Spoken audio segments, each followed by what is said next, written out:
Magandang Sushi Tuesday po sa inyo mga Pilipino. Magandang umaga sa iyo, Pat. Pag naman ang buhok mo ngayon, very bouncy. Talaga, gawa ito ng ano mo, ni Ate Lolit. Di ba? Kasi ang aking makeup artist ay absent. 3 weeks yata eh. Oo, 3 weeks. Sasabayan daw niya ako. Oo nga eh. Actually yun eh.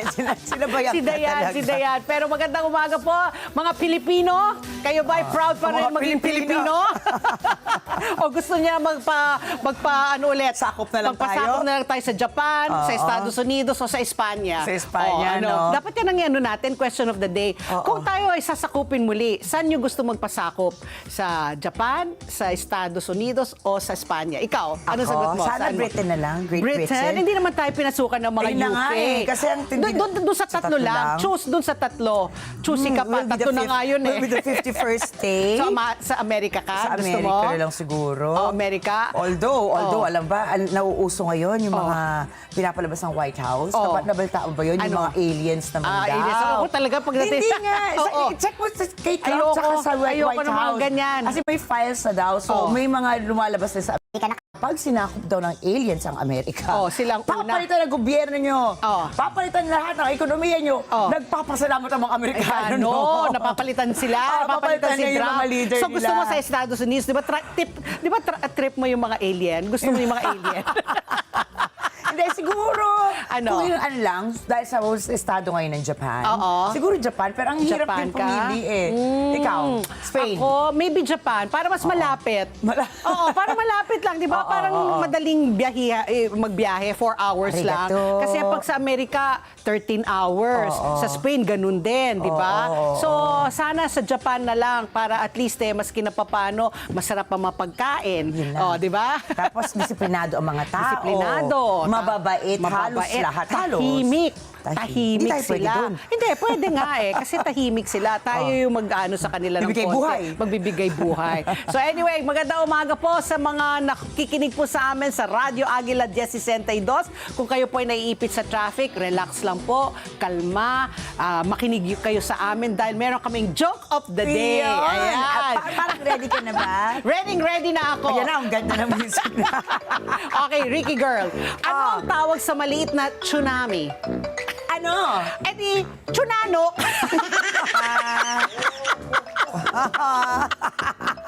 Nagets mo? Gets ko naman, kaya nakakatawa ba talaga, Joy Me? Oo, Kanang natawa galing ako. yung joke na yun. Natawa ako. Ay, kailangan ko tumawa para tumawa ka din. Sige. Ano? Bakit maswerte ang kalendaryo? Kalendaryo? Calendar? Oh, Bakit? Kasi madami siyang day. Ay, sana all. Sana all. Buti pa ang kalendaryo. Buti pa ang kalendaryo, may mga hindi isa, mga date. Bakit naman nalulungkot din ang kalendaryo? Bakit? Kasi bilang ng mga araw niya.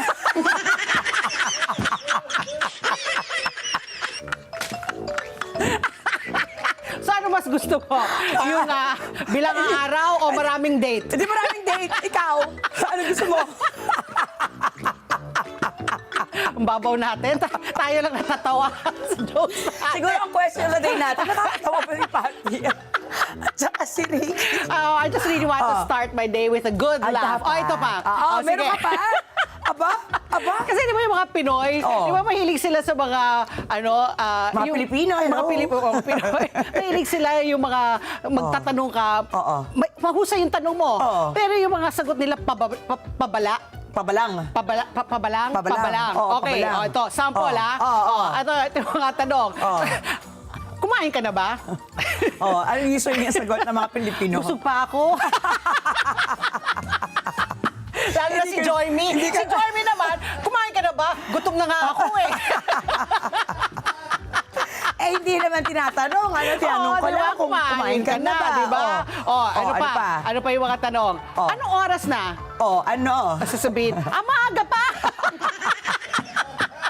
Hindi nila sabihin, alas 8:07, di ba? Hindi nila bigay yung tamang oras. Diba? Ay, maaga pa. Or Sasabihin, ay, naku, late na. Oo, di ba? Hindi na lang nila bigay yung oras. Tinatanong mo anong oras. Ito, ano naman yan, tatanungin nila, ang galing mo naman. Paano mo ginawa yan? O paano? Naku, madali lang yan. Ang dami nakaka-relate siguro, Ang dami no? nakaka-relate. Diba? Ito yung pinaka-hate Ang ko. sarap naman tao. Sino tumatawa? Ito, yung pinaka-hate ko. Ano? Lalo pag tumatawag yung mga Grab driver. Asan ka na? Sasabihin nila. Ano? Sasabihin kita? Malapit na. Ano yun? Nakikita mo yung mata? Nakikita mo, di ba? I hate na talaga. May tatawag sa'yo, di ba, yung mga Grab driver. Ma'am, nandito na ako. Saan? Siyempre, tatawag mo saan? Nandito po ako sa baba. Sa baba. Tagal. Hindi mo naman makita, Hindi mo di ba? makita, exactly. Oo. So sabi ko, nakikita mo ba? So mahihingi ka ng landmark para alam mo na tama. Tapos, madalas, mali pa. Oo. Mali pa. Kunyari, yung landmark ko, for example, is, kunyari, isang Landmark. bangko. O isang bangko, di ba? O, bangko. Nakikita mo yung, kunyari, itong si BPI, ganyan-ganyan. Ma'am, hindi. Asan ka? Ano nakikita mo? Nakikita ko Jollibee. Sabi ko, asan ka? Ito po, nandito po ako. Ayan, ang ugaling Pilipino, di ba? Nako. Sa kayo nagaling yung ganyan, ano? Ewan ko, di Diba? ba? Tapos Oo. diba, yung nasa elevator ka, saan ka pupunta? Bababa. Saan? Bababa. Bababa ka? Opo, bababa. Yung pa ulit-ulit, di ba? Bababa, bababa ka. Ang baba naman yan, bababa. Bababa? Bababa? Oy, nauso ang baba. Babaan. Babaan ng, ano ba? Ay, ako. So anyway, sana pinatawa namin kayo. Kami po ay naghahanap ng mga paraan para gumaan po ang inyong mga araw. Dahil kami ni Ricky Girl, bigat na po kami sa Ayun mga na balita. nga, grabe. Di ba? Nakakadismaya, parang nakakasawa na. Puro bangayan na bangayan. Walang katapusang bangayan. Talaga, imbis na magsama-sama tayo, nagwawatak-watak tayo, imbis na talagang umunlad tayo, parang paatras ng paatras. Yun na nga, Di ba? oo. Parang hindi talaga tayo, maasenso. Kaya ito na lang, super panalo news na lang tayo. Umiinit yung ulo ko eh. Kapag hindi ka patuwain ng iyong kapaligiran, patuwain mo sarili mo, paligayahin mo sarili mo. Ito. Magandang panalo balita, news super mo? panalo news. Dahil po, batay po sa isang survey ng Job Street by Seek, kabilang daw ang mga Pilipino sa pinakamasayang empleyado sa Asia, sa buong Asia. 77% daw ng mga Pinoy workers ang nagsasabing happy sila sa kanilang trabaho. Do you believe that? Ang nanguna lang sa atin ang Indonesia, 82%, pero ang Pilipinas, 77%. Para kay JD Tao-Tao, isang marketing officer, sabi niya, anong pronunciation? Tao-Tao. Tao-Tao. Malaking factor daw talaga yung magandang relationship mo sa boss mo at sa mga workmates mo. Kasi sabi nga nila, di ba, pag ikaw masaya sa trabaho mo, ganado kang pumasok. Yes, oo. O di ba? Maski na mahirap, pero kung magaan naman yung mga kasamahan mo sa trabaho, nagtutulungan kayo. Yes, Di ba? oo. Nagiging happy workplace. Di ba? So do you agree? Of course, I super duper agree. Di ba? Pati. Sometimes it's not all about the pay. Totoo yan. You know, I believe this is true. I have a cousin, talagang he has a job offer. Sabi niya, Pat, you know, at the end of the day, gusto ko kung saan ako happy. Ako yan, ayun ay lagi ko ngayon sinasabi. Oo. Basta masaya ako. Di ba? I mean, lahat naman tayo Yes. nagtatrabaho para sa ekonomiya. Oo. Pero aanin mo yung pera kung wala kang peace of mind tuwing papasok ka. Stress ka. Di ba? Nakikita mo, ano ba yung busangkal yung mukha ng kasama mo? Masungit, di ba? Masungit, Kaya bully, ako, ganyan. that's why I am proud to say I've never worked a day in my life. Because tama. I enjoy what I'm doing. Diba? I enjoy waking up at 4:30 in the morning every weekday. Ngayon na-enjoy ko na siya. Ngayon, enjoy ko na siya ngayon. Hindi, kasi gusto mo yung kasamahan mo. Yes. Di ba? Tapos alam mo, maski na paano yung ginagawa mo, nakakahatid ka ng impormasyon. Tama, oo. Ako, maski na a handful that I can help mold their opinions, give them the right information, I think I've done my work. Kaya sabi nga nila, Oo. di ba, when you choose a job, lalo na po yung mga bata ngayon, nag-graduate, Yeah. choose something na talaga nagbibigay ligaya. Sa'yo na nga, Correct. yung passion mo, kumbaga. Correct. Para Oo. tama, you know, you will never work a day in your life. Correct. O, ayan po ang aking super panalo news. Ay, pero as usual, may mga negatrons, tinuligsayan ng mga labor Talaga? groups. So, Tinuligsayan nila? Pero, Oo. nagpapakita yun, our favorite word, Oo. resilience. Resilience ang Pilipino na nasanay nilang siguro tayo, Oo. no? Hindi, tsaka maganda yung pumapasok ka, lalo na pag masaya yung workplace mo, Oo. tapos meron kang crush-crushan. Ay, di ba? Yun ang cute. Di ba? Yung ka excited ka, magpaganda ka, magpabango ka, kasi makikita mo si cutie boy o si cutie girl. Parang wala akong napuntahan na, maraming cute dito. Parang wala akong napuntahan na trabaho na may cute. Hindi, nung kabataan ko, meron, hindi naman crush-crush, pero parang nahihiya kang, yung kailangan mo talaga mag-ayos, di ba? Tama. Or kinikilig ka lang. O, kinikilig ka. Yung parang inspiration mo lang siya, di ba? Inspiration. So, yun na, ha? Sa Punta ka daw sa control room. Sino ba Bakit? nandyan? ang level, ang ano namin, ang standard namin ni Patpi ng Nako, kagwapuhan, ha? oo, Papa P levels ako, ha? Bakit umiinit dito? Okay. So, Pasensya na. Pasensya na. Pasensya na. Kasi ikaw na naman. I'm hot. You're hot. Kasama po yung sa joke time. Okay, so ano pa? Ano pang mga super panalo news mo? Ito pa. Ayun din sa survey mo nga, di ba? Pero ayaw ka na ng survey. Bakit? Pwede iba naman. O, ibang super panalo news mo. Kasi happiness level na yun eh. Ito. Isang all-Filipino climbing team ang matagumpay na nakaakyat sa legendary The Nose. The Nose, the Ilong? Route ng kalikapitan sa Yossi. Yosemite. Yan, Sa Yosemite. Dahil pupuntahan mo yan, di ba? Hindi, I've been there already. Been there, done done that. Yosemite National Park sa California, USA. Isa raw yan sa pinakamahirap at pinaka-iconic na big wall of climb sa buong mundo. Sa ilalim po ng proyektong Project Pango. Pango! Kawawa naman. Oy, busina sa mga Pilipino talaga. Matagumpay na tinapos sina Ivan Cataluna mula Cotabato at Jerry Egbalik na taga Zambales sa multi-day climb mula May 13 hanggang 16, Oy, ang ganda, 2020. Ang galing niya. Oo. The last time I was there, bago pa mag-pandemya. Yung Yosemite National Park talaga yan. Ganyan talaga, puro ganyan. Tapos may mga restaurants, Pero nakakalat. doon lang ako, hindi ko kaya dyan sa Ako rin. I mean, nakikita ko lang. Pag kasi magda-drive ka, you really need the car to go around Laki niyan Yosemite. eh. Ang laki. Oo. Tapos yun nga, may makikita kang mga ganyan, mga boulders. Oo. Tapos Ganda, yung no? magraming magaganda dyan. Oo, National Park. Hindi raw biro ang challenge dahil kinailangan nilang magbitbit ng mabibigat na kagamitan, matulog habang nakasabit sa pader at tiisin ang matinding physical at mental challenge ng bundok. Mahirap talaga yan. Oo. Patunay raw ito na parami ang Pinoy climbers na gumagawa ng pangalan sa international outdoor and climbing community. Kaya congrats po sa mga pango! Project Pango! Project Pango, ang cute naman. Pango ba Ako- sila? Yung cute naman nila. Kasi Mahirap diba, yun, ah. kasi mga Pinoy talaga, kilala tayong mga pango eh. Ano ba yung may kantang ganyan eh, di ba? Huwag kang mahihiya kung ang ilong mo ay Pango. Sino kumanta nun? Sino ba yan? Si Andrew Iba yan? Si Ray Valera yan. Ray Valera. Ito naman, magandang balita. Pero hindi natin papangalanan. Baka maraming bakit? humingi ng, ng Ay, balato. tama. Okay. Samantala, isang mangingisda naman po mula sa Patnanungan, Quezon. Ang ginawaran ng 100,000 pesos po na reward. Matapos po niyang isauli sa mga otoridad ang mahigit, ito wow, 34.5 million pesos worth of cocaine na nakita nga niya sa tabing dagat. Akala daw niya, basura lang. Pero, naghinala na siya kasi nga 5 plastic bags daw ito na may lamang mahigit 6 kilos ng cocaine. Alam naman natin, contraband yan, di ba? Sa shoreline ng Barangay Busdak na kanyang ipinagbigay. So, nung nakita niya, pinagbigay alam niya sa mga otoridad. Sinuli niya kaagad ito. So, dahil dito, sa pamamagitan po ng sariling sikap program, personal siyang binigyan ng cash incentive, ng cash prize bilang pagkilala sa kanyang katapatan at integridad. Ayon po sa mga pulis, posible raw na galing sa ibang bansa. Siyempre, ang mga illegal na drugs na yan at inanod bilang papunta nga sa Quezon dahil sa malalakas na alon. So ayan, hindi natin papangalanan dahil hindi rin namin alam ang pangalan niya. Pero kumuha siya, nakatanggap siya ng 100,000 pesos. Pero you know, yung mga ganyan, if you suspect talaga it's drugs, huwag niyong i-attempt, ibenta yan.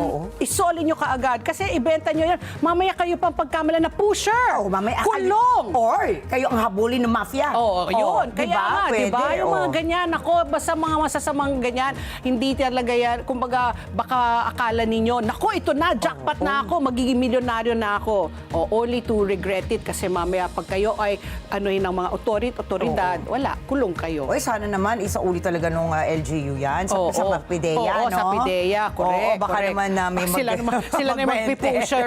Sila na yung magbenta.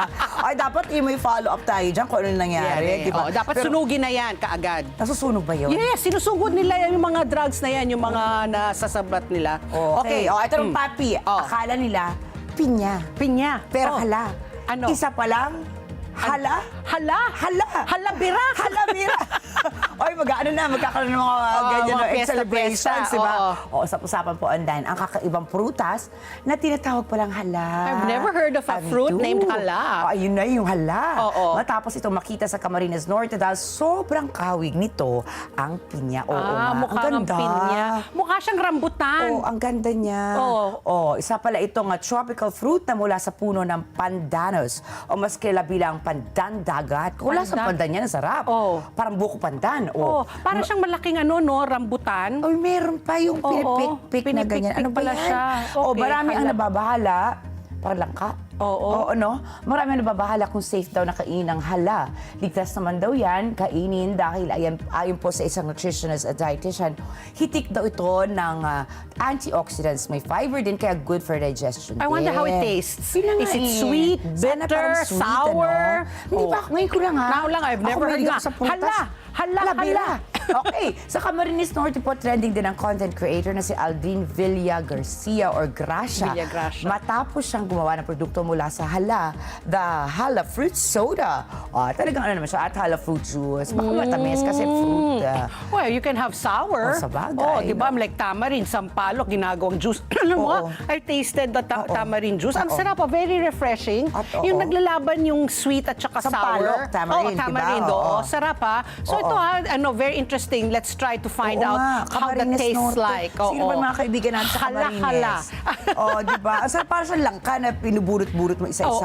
Sarap. Di ba? Ayan, Okay, Ricky Ito girl, na, ito ano na. ang status ng panahon? Lalamig na bang ulo natin? Dahil lumalamig na ba? Napansin mo ba kagabi? Gising ka pa ba kagabi nung Hindi, umulan alam mo na? naman, alam mo, kagabi natulog ako alas 8:30. Ang sarap. I was so tired. Bugs talaga. Oo. Ito pag uwi ko galing sa Mata ng Agra International, bandang alas 11 ng gabi, umuulan na. Ay! Umaambon. Ambon. Very good. Pero ito ang good news po sa mga gusto na magkaroon ng konting pandilig sa kailang halaman dahil patuloy po na binabantayan ng Pag-asa ang low pressure area sa labas ng Philippine Area of Responsibility. Ayon po sa Pag-asa, ang TRAF o buntot po yan ng LPA ay nakakaapekto na sa Mindanao na nagdudulot ng maulat na kalangitan, kalat-kalat na pagulan at pagkulog at pagkidlat. Inaasahang namang makararanas na maulap hanggang sa makulimlim na kalangitan na may panakanakang pagulan at thunderstorms ang Zamboanga Peninsula, Barm, Sorsogen, Lanao del Norte, Misamis Occidental at Palawan dahil po sa south-westerly wind flow o yung po yung tinatawag nating hanging habagat. Samantala, ang easterlies naman ang inaasahang makakaapekto sa Eastern Visayas habang ang Metro Manila at ang natitirang bahagi ng bansa ay makararanas ng bahagyang maulap hanggang sa maulap na kalangitan na may panakanakang pagulan o pagkulog at pagkidlat sa ilang lugar dahil po yan sa epekto ng localized thunderstorms. Ang pinakamataas sa temperatura ngayong araw ay inaasahan pong aabot sa 35.6 degrees Celsius ng gabi. Samantala, sa forecast ng Pag-asa ngayong araw, mayroon pong 48 lugar ang inaasahang makakaranas ng danger level heat index. Pinakamataas dito ang 46 degrees Celsius heat index na mararanasan sa Tuguegarao City, Cagayan, San Ildefonso, Bulacan, Tao, Camiling, Tarlac, Sangley Point, Cavite City, Cavite, San Jose Occidental, Mindoro at Puerto Princesa sa Palawan. Naitala po kahapon ang pinakamataas sa heat index sa Sangley Point, Cavite na umabot sa tingting na 48 degrees Celsius. Ano lang, dagdagan ko lang kanina, di ba nag-walking ako? Grabe. Ang sipag mo talaga, no? Oo, yun na lang pinaka-exercise ko. Grabe, pagkatapos, sabi nga ni Dante, ma'am, talagang likod mo basang-basa. Talaga? So I had to remove my shirt and I had to wipe talaga my perspiration kasi first time na ganun. time. Yun na nararamdaman ko na medyo basa. Pero parang kanina, sobrang dami kong grabe. pawis. Oo, init Pero ang talaga. sarap ng feeling mo na natatanggal yung mga toxins mo. Sabi ko nga, di Dante, ibig sabihin healthy ako kasi healthy ka. pinapawisan ako. Ay, ganon. Siguro naman, tingnan mo naman yung aking materialistic puertes. Sabi ko nga, Ganun pala yun, ano? Yes! So sinasabi If you mo, perspire, that means to say you're healthy kasi nadi-discharge mo yung mga toxins mo. lagi ko pa naman piniflex, hindi ako pinagpapawisan. Siguro wag wala kang akong proud. pores. Huwag kang proud. Naku, kasi Sabi ibig ko, sabihin, siguro alien ako. natatrap yung toxins mo sa katawan mo. Kailangan mong i-ano yan. Kailangan mag-sauna. Oo, mag-sauna ka, mag-walking ka, basta pawisan ka, maski na papano para healthy Tama, ka, yung tama. circulation. Ang sarap ng ganyan na feeling, yes, ano? it's a beautiful Kaya feeling. pala lagi kang lagi kang mukhang refreshed. Wow. Nako naman. Wow. Okay. Okay. Next time bukas, mag-good morning towel ka sa likod Good morning, mo, ha? Tawel. Okay, nako, today's Tuesday. Nako, di ba kahapon, na kami, nagbusina na kami sa inyo na sana magpakarga kayo kasi may katiting po na pagtaas ng lahat ng mga produktong petrolyo. So ito na po ang bagong mga estimate po ng ating oil price hike. Sa diesel po, umakyat po ng 1 peso and 96 centavos kada litro. Ang gasolina, 1 peso and 60 centavos kada litro. At ang kerosene po, 1 peso 45 centavos kada litro. So lahat po nagtaas. So talagang nagtaas po lahat ng produktong petrolyo. Pero at least ito, hindi kasing laki nung dati na 10 piso, grabe, 15 pesos, Oo. o ito, less than 2 pesos. Pero bagamat mataas pa rin kasi hindi pa bumababa talaga sa pre-Middle East crisis ang mga presyo ng ating mga produktong petrolyo. So, ayan, no? So, ayan, wala na naman tayong magagawa Oo. dahil net importer na naman tayo ng mga produktong petrolyo. So, lahat po talaga nagtaasan today. Nakapagpagas ka ba? Pinakamataas pala yung diesel, ano? Yes. Oo. Hindi, ngayon at least medyo ang gasolina mas mataas na sa diesel. Ah, ganun? Yes, mas mataas na ngayon ang gasolina. May mga 5 pesos. Hindi katulad dati, di ba? Grabe ang Grabe ang diesel. diesel, kakaiba. Oo, kakaiba. Kaya naging luxury Luxury car ka, yung di ba? aking SUV. Hindi ka na kailangan mag-bid kay Diskaya na luxury car. Sa may sarili kang luxury car. Oh, kaya ngayon linalabas ko na yung aking luxury car dahil mas mura na siya ngayon kesa dun sa isa kong kotse na gasolina. Okay. And ito pa, magandang balita. Ayan, chiching-chiching. Batay po sa huling post ng Bangko Sentral ng Pilipinas, nagsara po ang ating piso kontra dolyar sa halagang 61 pesos and 46 centavos. May paglakas ng 23 centavos po ang ating piso kontra dolyar kumpara po sa naging palitan nung Biyernes sa halagang 61 pesos and 69 centavos. Ayan, so konti pa. Ayan, medyo nagrarally na yung piso natin. Tapos ito na po yung palitan ng ating piso sa iba pang mga currency. Sa Japan yen, 38 centavos. Sa Euro, 71 pesos 66 centavos. Hong Kong dollar, 7 pesos 86 centavos. At ang Saudi Riyal, 16 pesos and 41 centavos. At ito po ang ating source ay Bangko Sentral ng Pilipinas. Ricky Girl, dalawang issues tayo. Pero maski na dalawa yan, siksik. Talagang marami tayong mapag-uusapan. Anong issue At number saka 1? feeling ko talaga, mamaya magkukulang pa tayo ng oras. Dahil ito, Naku. sobra na nga po, O, yun nag-viral na nga. na naman. Yeah, Di ba, oo. ang ating, tuloy-tuloy po ang ating Senate serye. Senate serye. Dahil muling nagbalik ang sesyon ng Senado kahapon May 25 sa gitna po yan ng tumitinding tensyon sa politika matapos ang kamakailang pagpapalit ng liderato kung saan pinalitan ni Senator Alan Peter Cayetano si Senator Tito Soto bilang Senate President. Naging sentro po ng usapan ang Senate integrity, pagpapalit ng alyansa sa loob ng Senado at mga ulat tungkol sa posibilidad na si Senator Sherwin Gatchalian naman ang susunod na mamumuno sa hinaharap. Naging tampok din ng video presentation ni Senator Amy Marcos kaugnay umano sa planong Constitutional Assembly. Talakay po natin ang mga pangyayari sa Senado kasama mamaya si Professor Ana Marie Duguy, ang ating resident political analyst. Correct. Grabe, no? Kahapon, no? Nakakawindang. Talagang galit na galit si Senator Migs. Tapos, pati si Senator Tito Sen. Kasi nga, talagang they took offense dun sa video na pinakita ni Senator Amy. Senator Sabi niya, Amy, pina-strike out nila. Diba? So, buti nila yung strike out. Kasi nga, peddling fake news. Wala naman daw sila pinag-usapan tungkol sa Chacha. Sabi nga ni Tito Sen, Chacha nga, character change. Dapat tayong lahat mag-iba na ang ating ugali. Ay, nako. Diba? Parang I wish. nakaka-frustrate, ano? Oo. Hindi mo na Nakaka-frustrate alam talaga. kung ano talaga. Parang ang nangyayari, alam mo nakakainis dyan, Pati. Parang ginagawa nilang tanga ng mga Pilipino.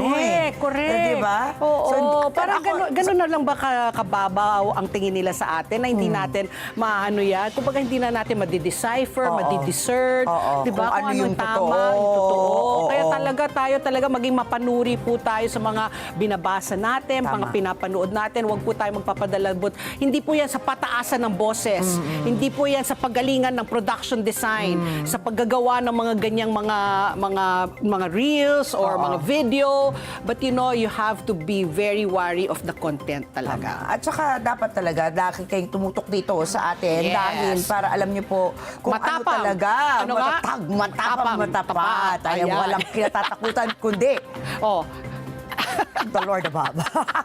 Okay, Dapat sige. sa totoo lang tayo. So, yan nga, sabi natin, di ba, sa ating mga Pilipino, dapat po lagi tayong maging Mapanuri. maging aware po kung ano nangyari sa ating bansa para hindi po tayo marinlang. Correct. Diba? Mapanuri dapat talaga meron ka tayo. pa. Oo. Ano Ha? pa? Ano pa? Issue number 2 naman po natin, ito naman, usaping legal. Di ba? Kasi Tuesday legal matters tayo. Healthy lifestyle naman dapat. Anong koneksyon ng legal matters sa health? Kasi ano? nga ito, dinami-daming Pilipino ngayon po ang gumagawa ng content na mukbang. Di ba? Eat all you can. Grabe yan. Ginawa mo ba yan ever? Never! Ako din. Diyos ko, parang konti na lang masusuka ka diba? na. Pinapan ko Grabe. pala, ay, naku. Oo, I mean, when you watch it in the beginning, parang natatakam. Pero tapos, after a while, parang, oh my gosh, maduduwal it's ka na, no? gluttony already. Parang saan mo pinapasok lahat yan sa katawan mo? Diba? So, ayan nga, maraming mga Pilipino mahilig nga gumawa ng mga mukbang, ng mga videos, kung saan madalas nga ito, puro mga processed foods ang kinakain. So, yung mga delata, mga fast food, di ba? Na talagang inaabangan ng mga followers nila. Pero mag-ingat tayo dahil nga patuloy pa rin ang pagtaas ng mga lifestyle diseases dito sa ating bansa. Isinusulong ngayon po sa Kamara ang mas mahigpit na food labeling para sa mga processed food products. Layunin po ng panukala na yan, mabigyan tayo ng malinaw na babala ang publiko tungkol nga sa mataas na asin, asukal at unhealthy fats sa pagkain. Pero kasabay nito, may pangamba pa rin mula sa ilang sektor ng industriya sa posibleng epekto nito syempre sa mga negosyo at mga local products. Kasi yung mga matataas dyan, yung mga longganisa, mga hotdog, puro asin yan di ba? To preserve it So para mas malinawan tayo ukol nga sa Health Food Environment Bill, ayan, sinusulong ito sa camera, Healthy Food Environment Bill, makakausap po natin ngayong umaga si Attorney Mikhail Lawrence Milan. Siya po ang project manager ng Imagine Law. Grabe. Ayan ang koneksyon ng legal at saka ng healthy food. Diba? So talagang gusto nila yung mga food labels, talagang detalyado kung gaano kadaming sodium, gaano kadaming sugar. Diba? Para at least pag binibili natin, aware tayo, ay, ang taas pala. Ang taas pala nito sa sodium. Diba? Maraming asin o maraming asukal. So at least yung the power Aware of choice. ka. Yes. Alam ba, kung di ako nagkakamali, nagkaroon dati ng ordinansa dito sa Quezon City, ha? Kahit makarinderya ka, kailangan ka maglagay ng nutritional value mo. Di ba ngayon lahat ng fast food, may Diba? ganun calorie count na. Yan. Kung ilan na calories yan. Ano yung kinain natin? Sabi natin, ay, grabe pala yung calorie content na ito. Pang na to, pang isang araw na calorie. Totoo yan. Alam ba, meron akong kinain dati na isang di ko sasabihin yung brand, ha? Favorite ko yung cinnamon rolls. Ay, grabe sa sugar. Grabe! Nung nalaman namin ni Mishka, kasi nagka-calorie count kami ni Mishka, tinignan namin, ginugol namin. Hala na, mas mabigat pa sa isang Big Mac. At sa sa laking champ. Tuwing nadadaan tuloy kami doon sa cinnamon store. Cinnamon, wag na, ayoko na. Grabe niya sa sugar talaga. Okay, at magbabalik po ang ASPN. Ano sa palagay nyo?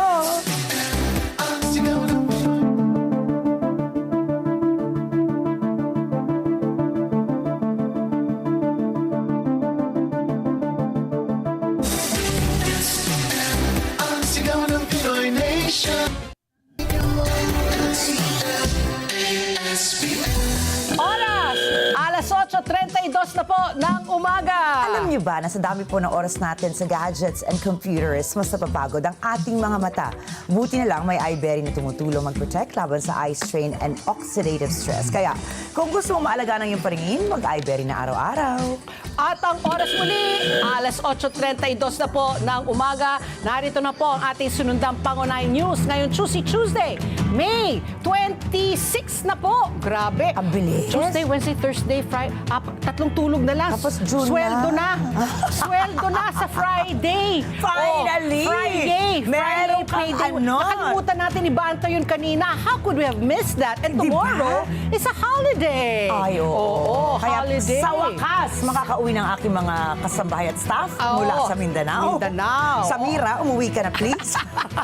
Okay, ito na po ang ating mga balita. Muling nagkatensyon sa Senado matapos palagan ng mga senador na bahagi ng minorya ang isang video presentation na inilabas ni Senator Amy Marcos tungkol sa sinasabing charter change conspiracy.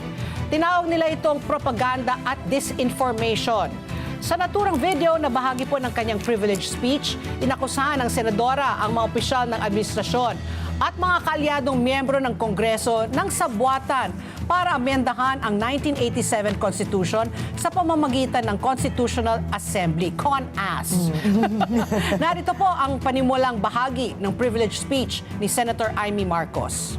Far too long, our Filipino people have been left uncertain, confused, deliberately kept in the dark regarding the true intentions behind the continuing and increasingly belligerent efforts to upend the new Senate leadership and worse, to amend the Constitution.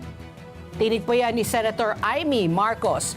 Plano rin niya ng mga ito na ibaba sa 35 years old ang age requirement para sa Pangulo para makatakbo para sa naturang posisyon si Pasig City Mayor Vico Soto sa 2028. May isa rin anyang plano para itaas naman sa 45 hanggang 50 years old ang minimum age requirement para ma-disqualify si Vice President Sara Duterte.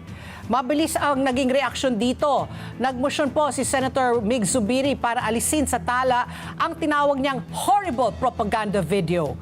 At dahil din sa naturang presentasyon, humingi po si Senator Mig Zubiri ng paumanhin sa mga nanonood sa proceedings.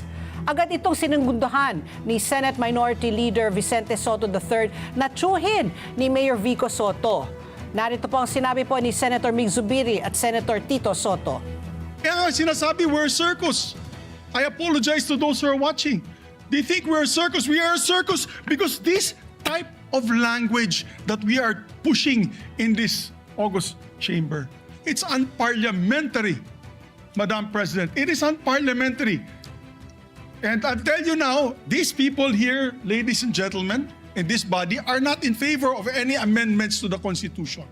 We just want to bring back the integrity of this same chamber. I really take offense.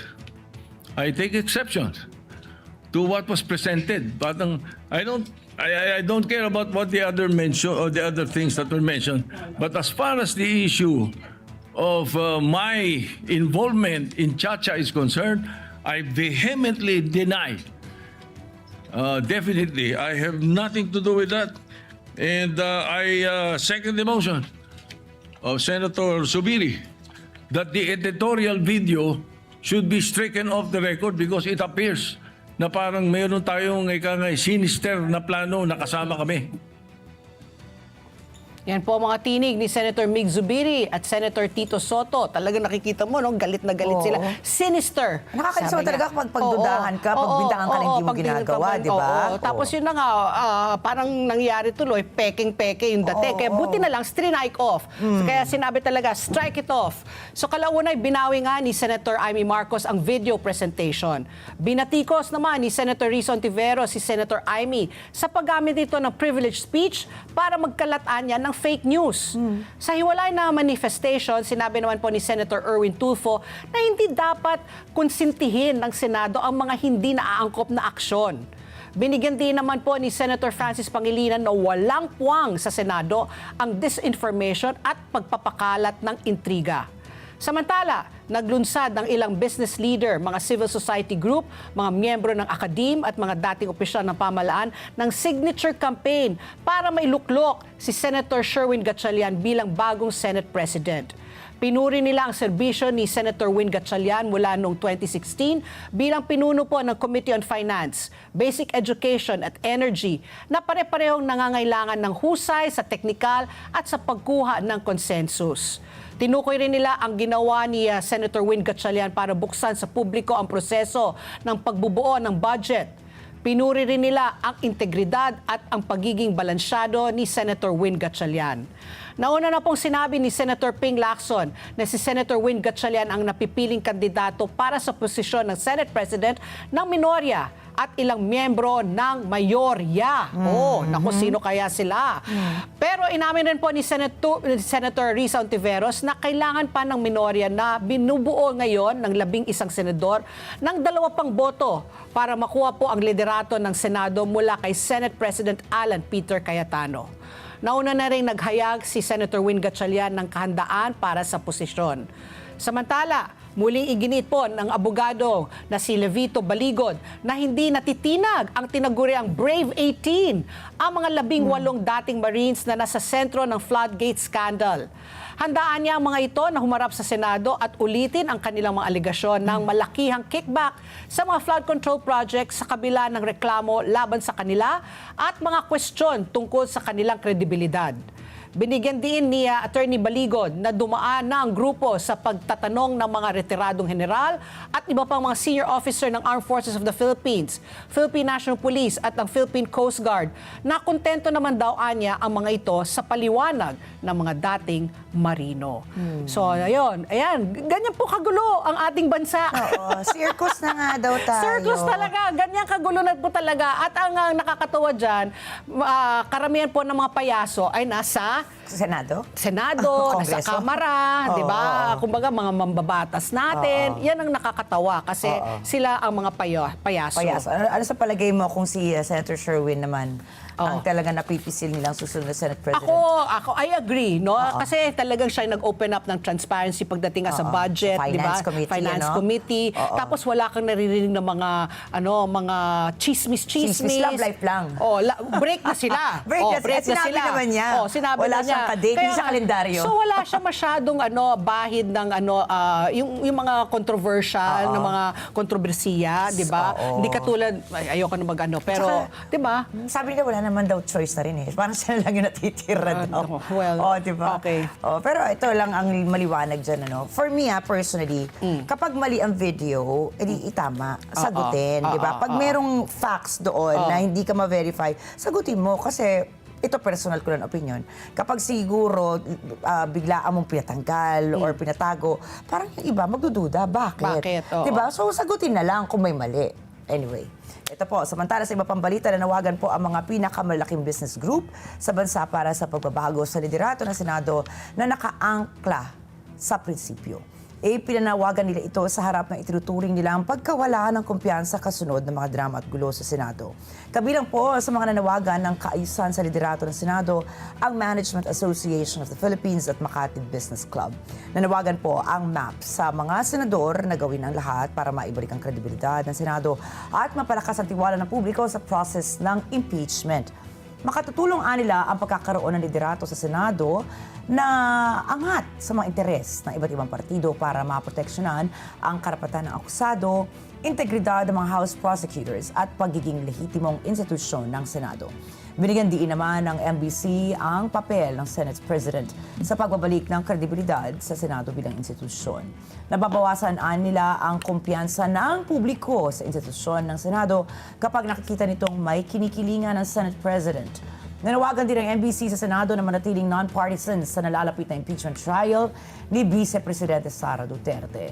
Nagbabala ito na lalo pang masisira ang tiwala ng taong bayan sa Senado kapag inuna nito ang mga interes pampolitika. Ayun na nga, di ba talaga apektado na talaga yung ating mga foreign investments, pati mga negosyo, pati yung mga local businessmen parang ayaw na muna nila mamuhunan kasi nga ang gulo-gulo ng ating politika dito. Imagine talagang daming drama, tapos imbis na talaga umusad yung ating ekonomiya dahil bagsak na bagsak dahil nga sa Middle East crisis. At least at that time, kumbaga meron tayong pwedeng i-blame yung Middle East crisis kasi wala naman. Ngayon, kasalanan na natin. May political crisis din may tayo political political ngayon. crisis na tayo. Mayroon na talagang tayong dapat talagang gawin para talagang gumanda na pa po ang ating ekonomiya. Kaya tigilan niyo na po. Kumbaga sa Middle East, tigil putukan. Dito, Oo, tigil tigil politika. Tama. Tigil politika na. Tigil bangayan na. Oo, Ayan talaga. na. Kasi sino Oo. nagtatrabaho ngayon para talaga merong kainin yung mga taong bayan, di Correct. ba? Nakakainis, nakangit-ngit kayo.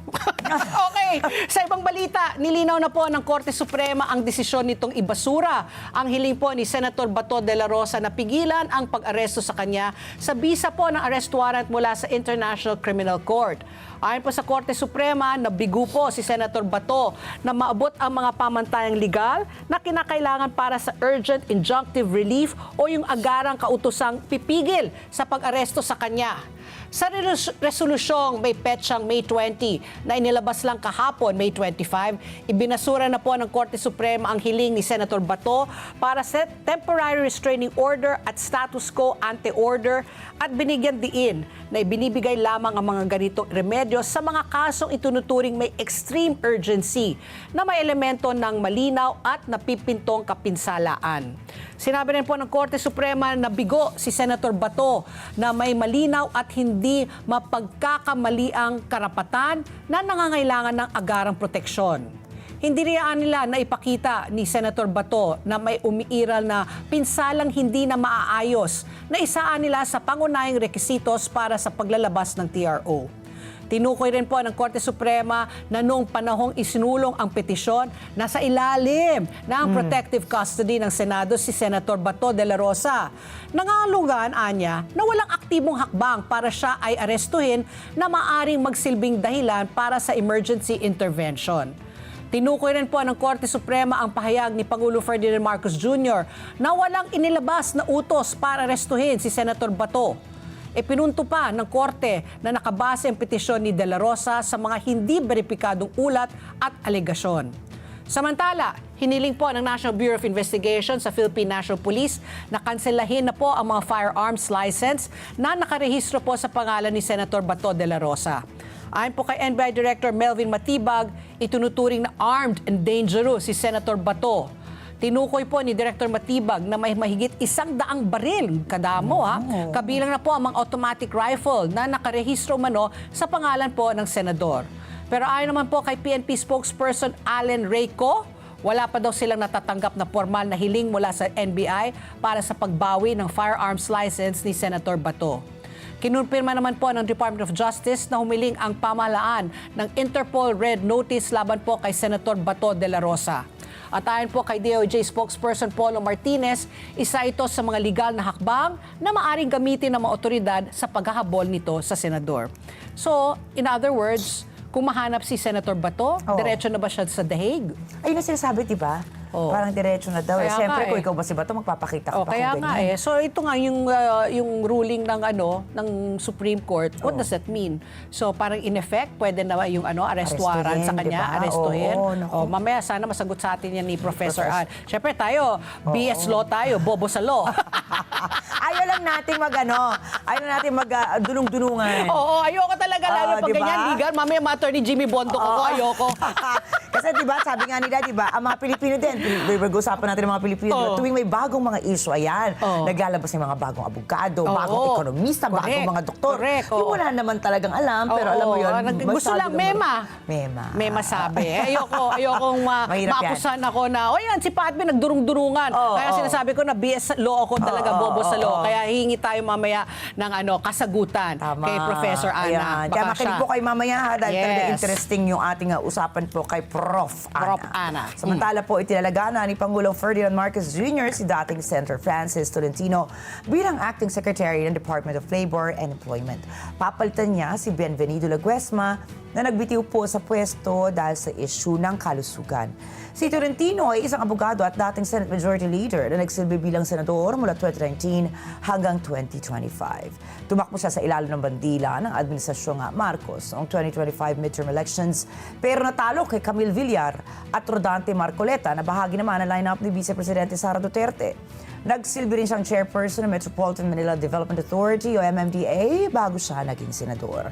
Samantala, nakatakdang magtungo ng Japan si Pangulong Marcos ngayong araw para po ito sa 4 na araw na state visit kung saan inaasahang matatalakay ang mga hakbang para palakasin ang kooperasyon sa depensa, isulong ang seguridad sa enerhiya at tiyakin ang katatagan ng bansa sa harap ng mga oil price shock. Ito na ang ika-42 overseas trip at ika-4 na pagbisita ni Pangulo Marcos sa Japan mula nang maging Pangulo noong 2022. Ayon naman kay Department of Foreign Affairs, spokesperson Annalyn Ratonel, magtutungo siya sa Japan sa imbitasyon ng pamahalaan nito. Makakaharap po ni Pangulo Marcos si Japanese Prime Minister Sanae Takaichi, mga business groups at mga miyembro ng Filipino community doon. Haharap din si Pangulo Marcos and First Lady Liza Marcos kay Emperor Naruhito and Empress Masako sa Imperial Palace. Nako, baka papasakupin na rin tayo. Kuya, no? Di ba sabi mo, gusto mo Japan sa'yo, di ba? Parang, O sa akin din, Japan eh. Parang, Oo. parang nabasa yata nating Pangulo. Di ba? Sabi niya siguro sa Emperor, sakupin nyo na lang ulit kami. Diba? At least Para kayo wala na kami maayos problema. na. Maayos na yung Japan ngayon. O, hindi ka tulad ng unang panahon, Oo, di ba? grabe, ang gulo-gulo rin, no? Diba? Di ba? Nako. Oo. Anyway, so ayan, happy, safe travels na lang sa ating Pangulo. Ito po, sa ating world news naman po, nababalita na pinag-uusapan na ng Estados Unidos at Iran ang plano para buksan ang Strait of Hormuz ng 30 araw, 30 days muna, matapos magkasundo ang dalawang bansa para tapusin ang laban. Nako ha, labanan pala. Sa loob umano ng 30 araw na ito ay aalisin na ng Iran ang mines sa Strait of Hormuz kasi 'di ba naglagay nga daw sila ng mga mines kaya kung sakaling dadaan ka diyan yung mga barko baka maputukan ka. Oh, matapos ito ay malaya at ligtas nang makakabiyahe ang mga barko ng iba't ibang bansa. Sana naman. At hindi na rin umano mangungulekta ng transit fees ang Iran. Palalawigin din umano ng 60 araw ang ceasefire na mapagkasunduan noong Abril. May plano rin magsagawa ng pag-uusap tungkol sa nuclear program ng Iran sa loob ng naturang panahon. Kasi yun na talagang di ba Estados Unidos 'di ba? Talagang kailangan tanggalin niyo yung nuclear arms nyo kasi nga pwede kayong gumawa ng mga nuclear arms, Nuclear di ba? arms. Oo. So, uranium, Yung uranium, nila, oo, kasi no? ang dami nilang deposit, Oo, di ba, ng oo. uranium na pwede talagang gumawa ng mga nuclear arms. So sana naman. Saan kaya pupunta saan kaya dadalhin yung uranium pag tinanggal na yon? Sa Amerika Sa din? Amerika. So sila din nagagawa naman. Para sila yung gumawa, no? Ako sana naman talaga matigil na po talaga yung gulo dyan sa Middle East para bumaba na po yung presyo ng gasolina, mga produktong petrolyo, back to work, maraming tao, di ba? Imagine ilang libo daw mga barkong naiipit dyan sa Strait of Hormuz. Araw-araw, ano? Oo, na hindi Nakadaan, nakagalaw ano? since Yun. February 28. Oo. di ba? Sabi natin, magtayo na lang tayo ng coffee shop dyan, ano? Sa Strait of Hormuz. Parang gusto mo, samahan mo ako. Ayoko, ikaw na lang. Ay, pero Okay. nakakatakot pa rin talaga dyan na naikwento ko nga sa'yo, di ba may mga kaibigan ako galing Middle East? Oo. Dubai na yan, ha? Oo. Napakaganda na, napaka-secure na. Nagpapasalamat ulit sila sa gobyerno ng UAE kasi tagang protektahan yung mga Pilipino. Yeah. Pero dag-uwian sila dito talaga. My Kasi friend- kahit na may kaya sila doon, narinig pa rin pala nila yung mga bomba. Hindi, my friend was telling me, an office mate went nga to London, so via Dubai. Sabi niya, may spot, ang lungkot na ng airport. Yun na nga. Tahimik na, hindi ka tulad Ang ganda-ganda, bustling, bustling, di ba? Bustling na 24/7. Tapos para kang nasa Pilipinas, pero maganda. Puro mga Pinay yung mga sales lady. Di ba? Sabi niya, wala daw talagang halos na tao na talaga. Pati sa aeroplano, papunta ng Dubai, less than half daw sila sa aeroplano. Grabe. Tsaka kaya mura daw yung flights. Kaya Mura? shot Hindi papunta ng yata Dubai. Hindi. Hindi ba? Hindi. Naglolokohan Mahal ang kami. produkto ng petrolyo. Oh. Okay, ano Samantala pa? po, sinabi po ng militar ng Israel na sinimulan na nito ang panibagong serye ng mga pag-atake sa Lebanon kasunod ng anunsyo ni Prime Minister Benjamin Netanyahu na paiigtingin niya ng kanilang bansa ang pag-atake sa Hezbollah. Nagdunsad na umano ng Israel Defense Forces ng mga military strikes sa mga Hezbollah sites sa Bekaa Valley at iba pang lugar sa Lebanon. Malapit po sa border ang Lebanon o ng Lebanon at Syria ang Bekaa Valley. Sa unang bahagi po ng buwan ng Mayo, nagkasundo ang Lebanon at Israel na palawigin ang 45 araw or that's 45 days na ceasefire bagamat may mga nagpatuloy pa rin ng labanan. May mga pangamba sa Beirut na madaramay ang kabisera ng Lebanon sa mga panibagong pag-atake ng Israel. Patuloy namang iginigiit ng Iran na dapat maging bahagi ng binubuong kasunduang pangkapayapaan kasamang Estados Unidos ang tuluyang pagtigil ng labanan sa lahat ng lugar na kasama sa nangyayaring digmaan. Oo, ayan, di ba? Kasi Israel tsaka Lebanon naman. By default, nakasamang Lebanon dahil nga yung mga Oo. Hezbollah. So, ay ang dami. Yung Russia-Ukraine, hindi pa matapos-tapos. O tapos, Iran and US versus, Israel and Iran. Oh. Ay, ano ba? Israel at Lebanon. Israel and US against Iran. O tapos, Israel against Lebanon. So, tatlong mga naggigera ngayon. Yun na Tapos nga. dito pa sa atin. Sa loob ng Senado at sa Kamara de Representantes. Ano sabi mo? Sa Senado. Doon, lagi, nag-uumpisa. Ewan ko ba? Okay. Ito yung kahapon rin, yung binalita natin, nangyari sa Angeles. So ito yung update, no? Umabot na po sa 4 ang bilang na namatay sa pagguho ng isang gusali dyan po sa Barangay Balibago sa Angeles City, Pampanga, matapos po makuha ang bangkay ng isa pang biktima. 17 na po ang nawawala, ang patuloy na hinahanap. Dumating na po sa Pampanga ang pamilya ng Malaysian national na si Mod Rezal Abdullah, kasama mga kinatawan ng Malaysian Embassy para kunin ang kanyang labi. Nakilalang 2 pang nasawi na ang mga construction worker na sina Properio Alikaway at Mark Lawrence Kapungay. Binibirika pa ang pagkakalinlan ng ika-4 na biktima. Ayon po sa Bureau of Fire Protection, karamihan po sa mga nawawala ay mga construction worker. Samantala, patuloy pa rin ang operasyon ng iba't ibang ahensya ng pamahalaan, kabilang na po ang Department of Interior and Local Government at ang Bureau of Fire Protection. Hinati po sa 4 na sektor ang lugar ng pagguho para mapabilis ang paghanap sa mga natrap sa gusali. Kasama po sa operasyon ang 267 tauhan ng BFP, 185 tauhan ng Philippine National Police. Yung isa na namatay, the 4th one that died, when they pulled him out of the rubble, he was still alive.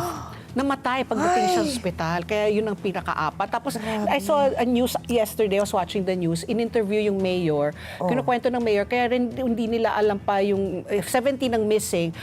Kasi, syempre, pag construction site rin yan, maraming mga ambulant vendors na nakapaligid, di ba? So, feeling nila, baka may mga vendors rin na trap doon sa ano. Kasi, syempre, iba yung mga nagbebenta ng mga instant noodles, ng tubig, mani-mani, di ba?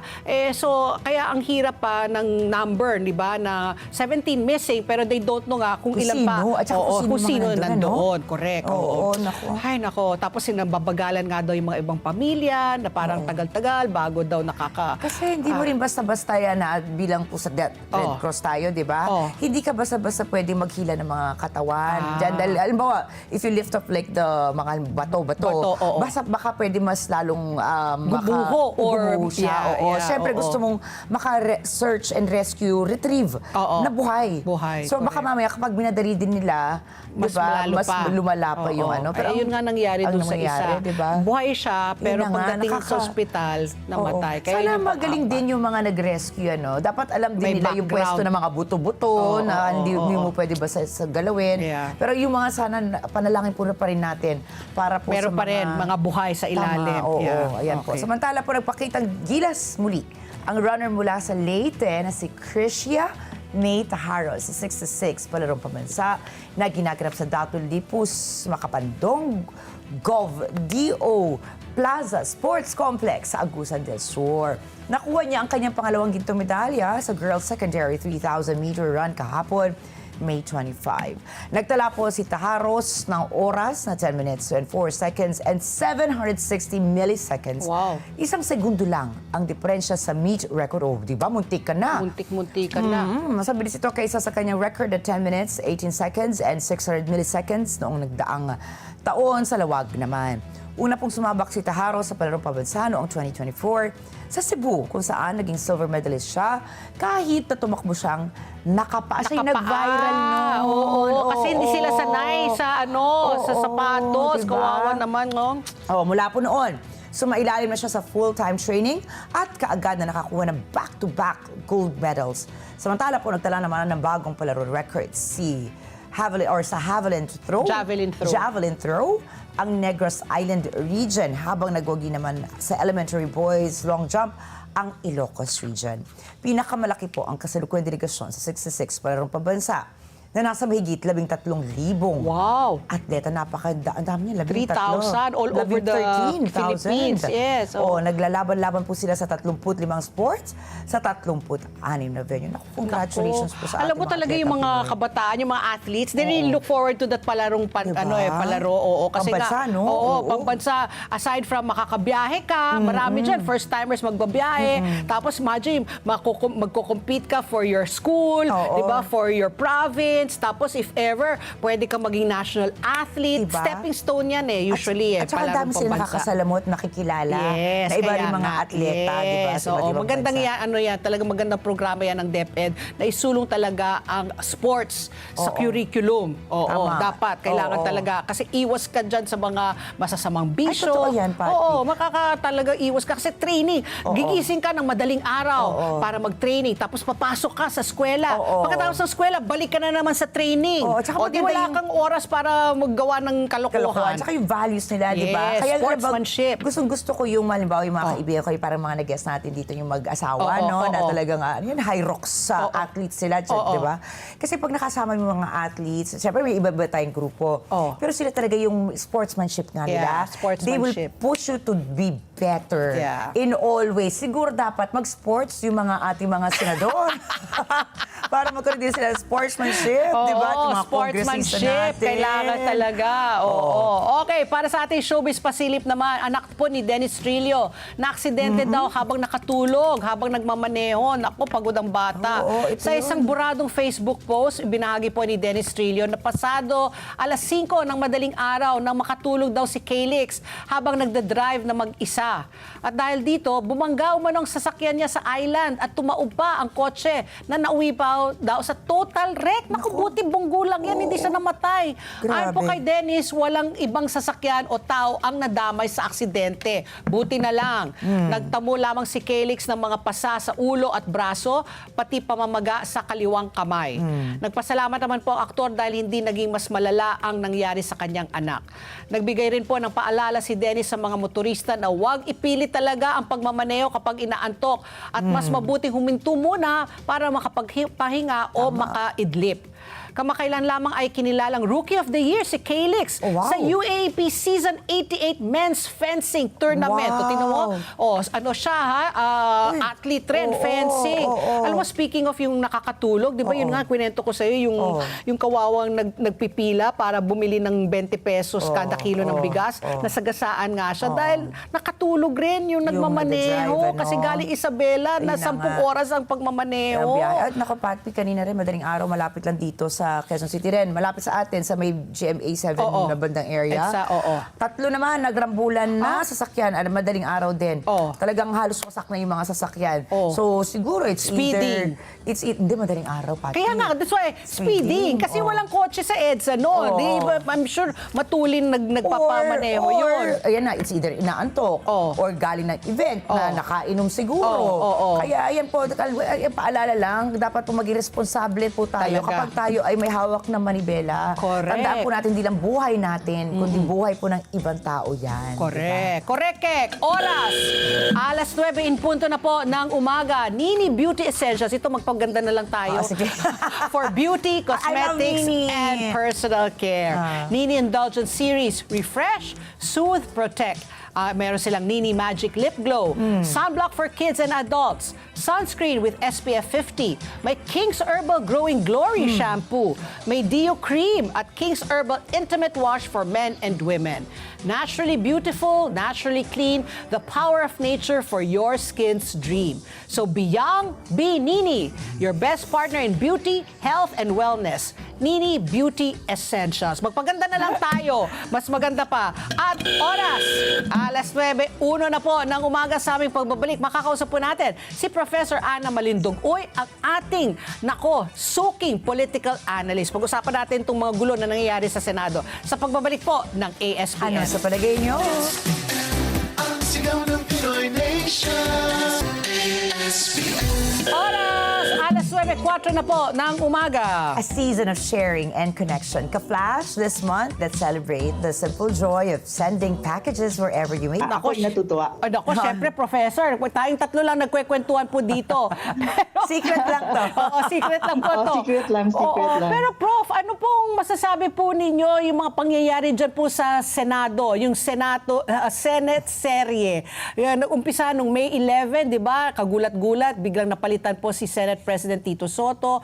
Ngayon po ay si Senate President Alan Peter Cayetano, yung naging habulan ni Senator Bato, tapos yung pagkawala ni Senator Bato, tapos ito yung kahapon, yung privilege speech ni Senator Amy. What do you make of it? What is happening to our senators?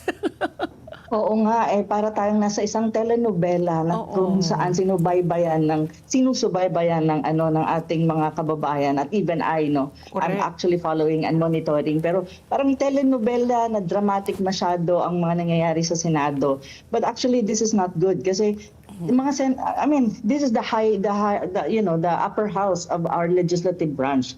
So we are expecting more from our senators na even if they have differences, they should settle it out in a way na hindi tayo nagmumukhang katawa-tawa when you talk about the international community. So yun, telenovela, may umiyak. I was able to monitor sa news na Pia Cayetano was actually crying because dahil masama ang loob niya kay Hontiveros. On the other hand, Senator Amy exposed the con-ass na plano ng administrasyon. Kahapon ata yun with the video and all. So parang, ano ba talaga ang role ng mga senador? Correct. Yun yung dapat nilang balikan eh. Ano ba yung role nyo? Ito ba, ang Senado ba ay nagiging siya, battleground ng dalawang political families? Yeah. Kasi yun yung iniisip ko na ang Senate, especially the upper house, it's supposed to be yung job nila is legislation, oversight sa mga implementation ng laws. Pero ang nangyayari kasi at the moment, to be very honest and very frank, as a Filipino, is nagiging battleground siya ng political dynamics at infighting among politicians, especially between the Duterte side and the Marcoses side, plus the allies of the Marcoses. So yun yung picture talaga na makikita mo. Ina-accuse ang majority right now, which is being headed by Senator Alan Cayetano, na they are there because of they want to protect the Vice President from the impeachment trial. On the other hand, itong minority ngayon, they're also being accused na they're on the side of the Marcoses, and now there is this rumors na mau-overthrow ang current majority.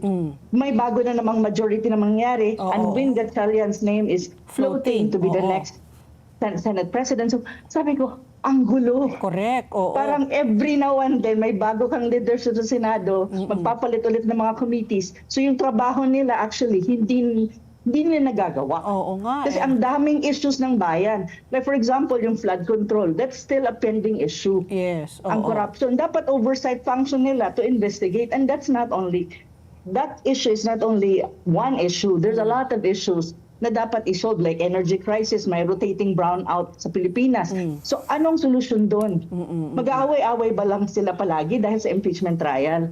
So alam mo yun, lahat yan kasi may kinalaman sa impeachment trial na mangyayari soon. And then you have also the reaction coming from the public. The public are groups against Cayetano. May mga dramatic din na mga moves sa mga university. Tinatanggal halimbawa ang picture ni Loren Legarda sa kanila. Ang dami. Tapos even the Athenians was expressing na Alan Peter Cayetano does not embody the Athenian values, spirit. Alam mo, ang daming drama sa Pilipinas to the point na they forget one thing. These people were elected by the Filipino people to serve the Filipino people, not to serve their own interests. So yun yung nakakainis doon. I mean, I'm speaking as a as a Filipino without colors, without political colors. Kasi yun ang nakikita ko from outside. Kasi I'm outside the country. Okay. Okay, Prof, sorry to put you on the spot, pero dahil po magaling po kayo mag-analyze, I'm just very curious, siguro tanong din po ito at haka-haka po na maraming ordinaryong Pilipino. Huwag na po tayong ligoy-ligoy pa. Do you think it was all staged? Ito pong nangyari sa Senado. Kasi ang dami nga pong conspiracy theories na ito ay talagang, moro-moro. Kung iba naman, yung sinasabi ito, nangyari ito. na- Ano po sa inyong pagbasa bilang isang political analyst ang nangyari talaga, lalo na po nung unang linggo ng Senate serye?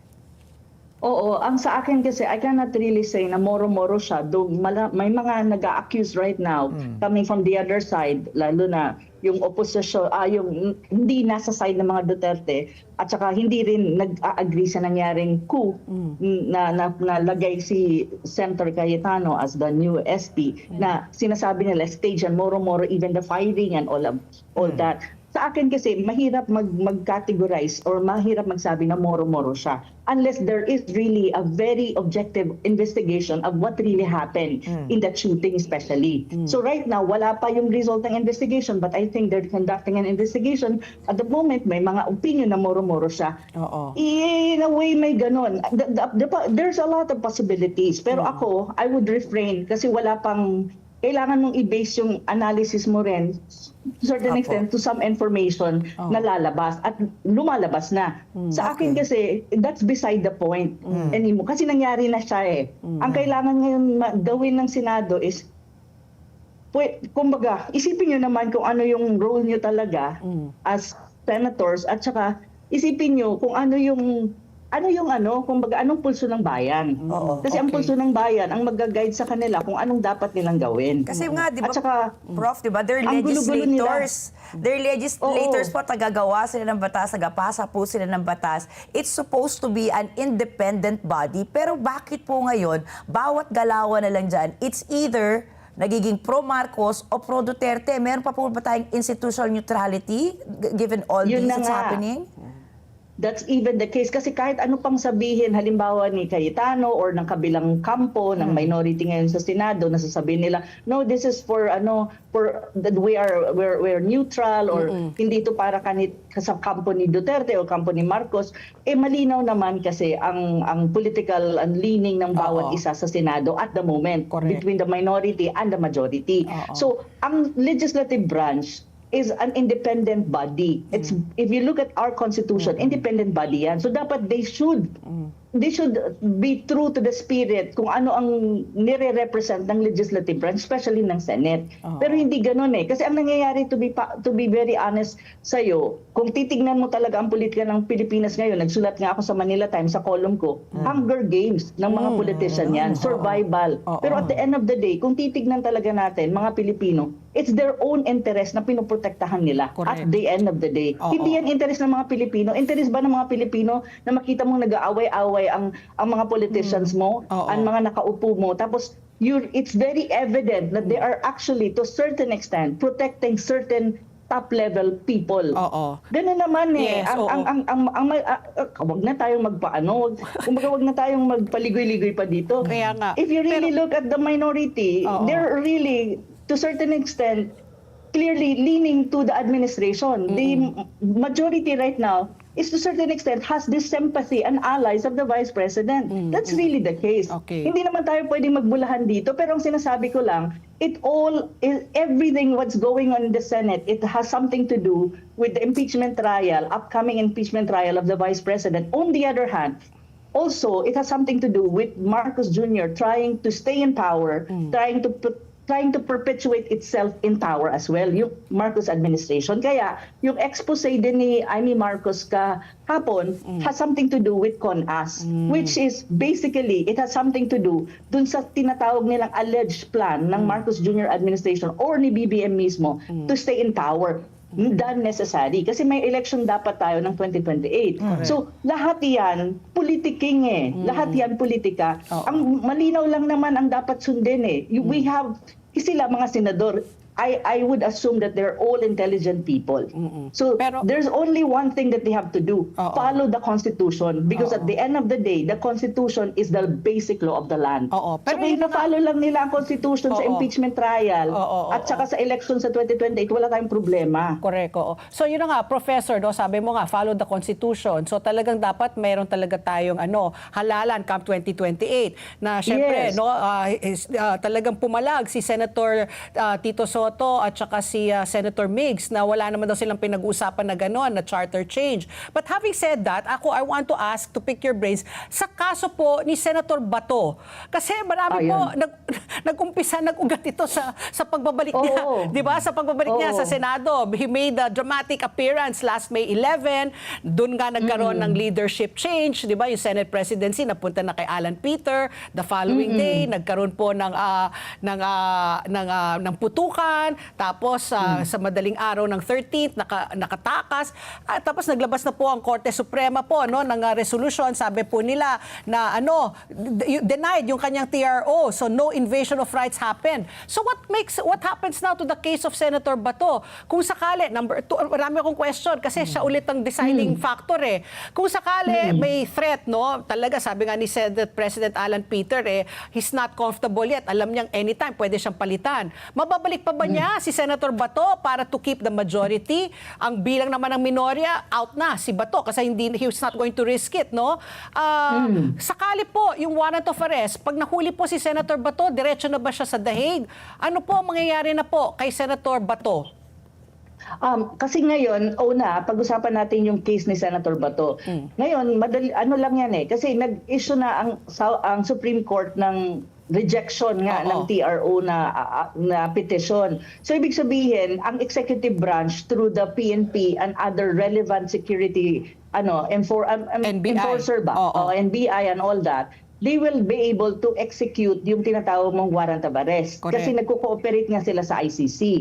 Ngayon, ang alam ko, they're already, parang nag-apply sila ng coordination with Interpol sa Red Notice. So lahat yan on process. Tapos mayroon na atang 100,000 plus na mga security personnel who will be deployed to look for Bato. So in a way, yung case ni Bato, he will be pursued by the security personnel ng bansa natin.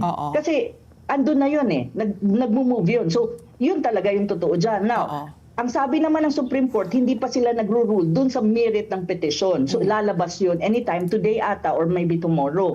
So, malalaman natin kung ano ba talaga ang sinasabi ng Supreme Court. Pero at the end of the day, ang last resort kasi when you talk about these things is the Supreme Court. So, kapag nag-rule ang Supreme Court rejecting the TRO, ibig sabihin, the executive level through the PNP, NBI, and others, they can actually pursue Bato. Now, kapag na-aresto si Bato, ang ang susunod na issue dyan is kung susundin nila ang proseso na nakasaad sa Rome Statute na kapag halimbawa nasa care na ng PNP si Senator Bato, let us say, hypothetically, dapat iproseso nila yan, ilagay sa ipaharap sa korte, irespeto ang kanyang fundamental rights. Tingnan nila yung Rome Statute kasi may proseso doon tungkol sa arrest at pagpapadala sa The Hague. Yun yung susunod doon. That is even the question kung susundin yan ng current administration ni BBM. Now, on the other hand, that is really the scenario that will happen in a matter of time. I'm not kidding. That will happen. On the other hand, ang sa Senado naman, may majority mo, hindi yan strong. Fragile ang majority na sinatawag ni SP Cayetano, under SP Cayetano. So you have 12 of them. Kasi si Senator Bato will never risk anymore. Kasi pag pumasok pa dyan sa Senado, delikado na siya. Talagang maaresto siya. So I don't think, hindi naman stupid si Senator Bato, I think. Alam naman niya yung risk na ipapasukin niya kapag bumalik pa siya sa Senado para bumoto lang. If in any case, magkaroon ng second kudita sa Senado. And in terms of changing the Senate President. So hindi stable ang current majority. 12 sila, 11 yung kabila. Dalawa lang ang kailangan mo para manalo yung kabila. And there are a lot of pressures right now. Marcoleta has already cases in Sandigan Bayan or whatever. And there are other senators din na under pressure.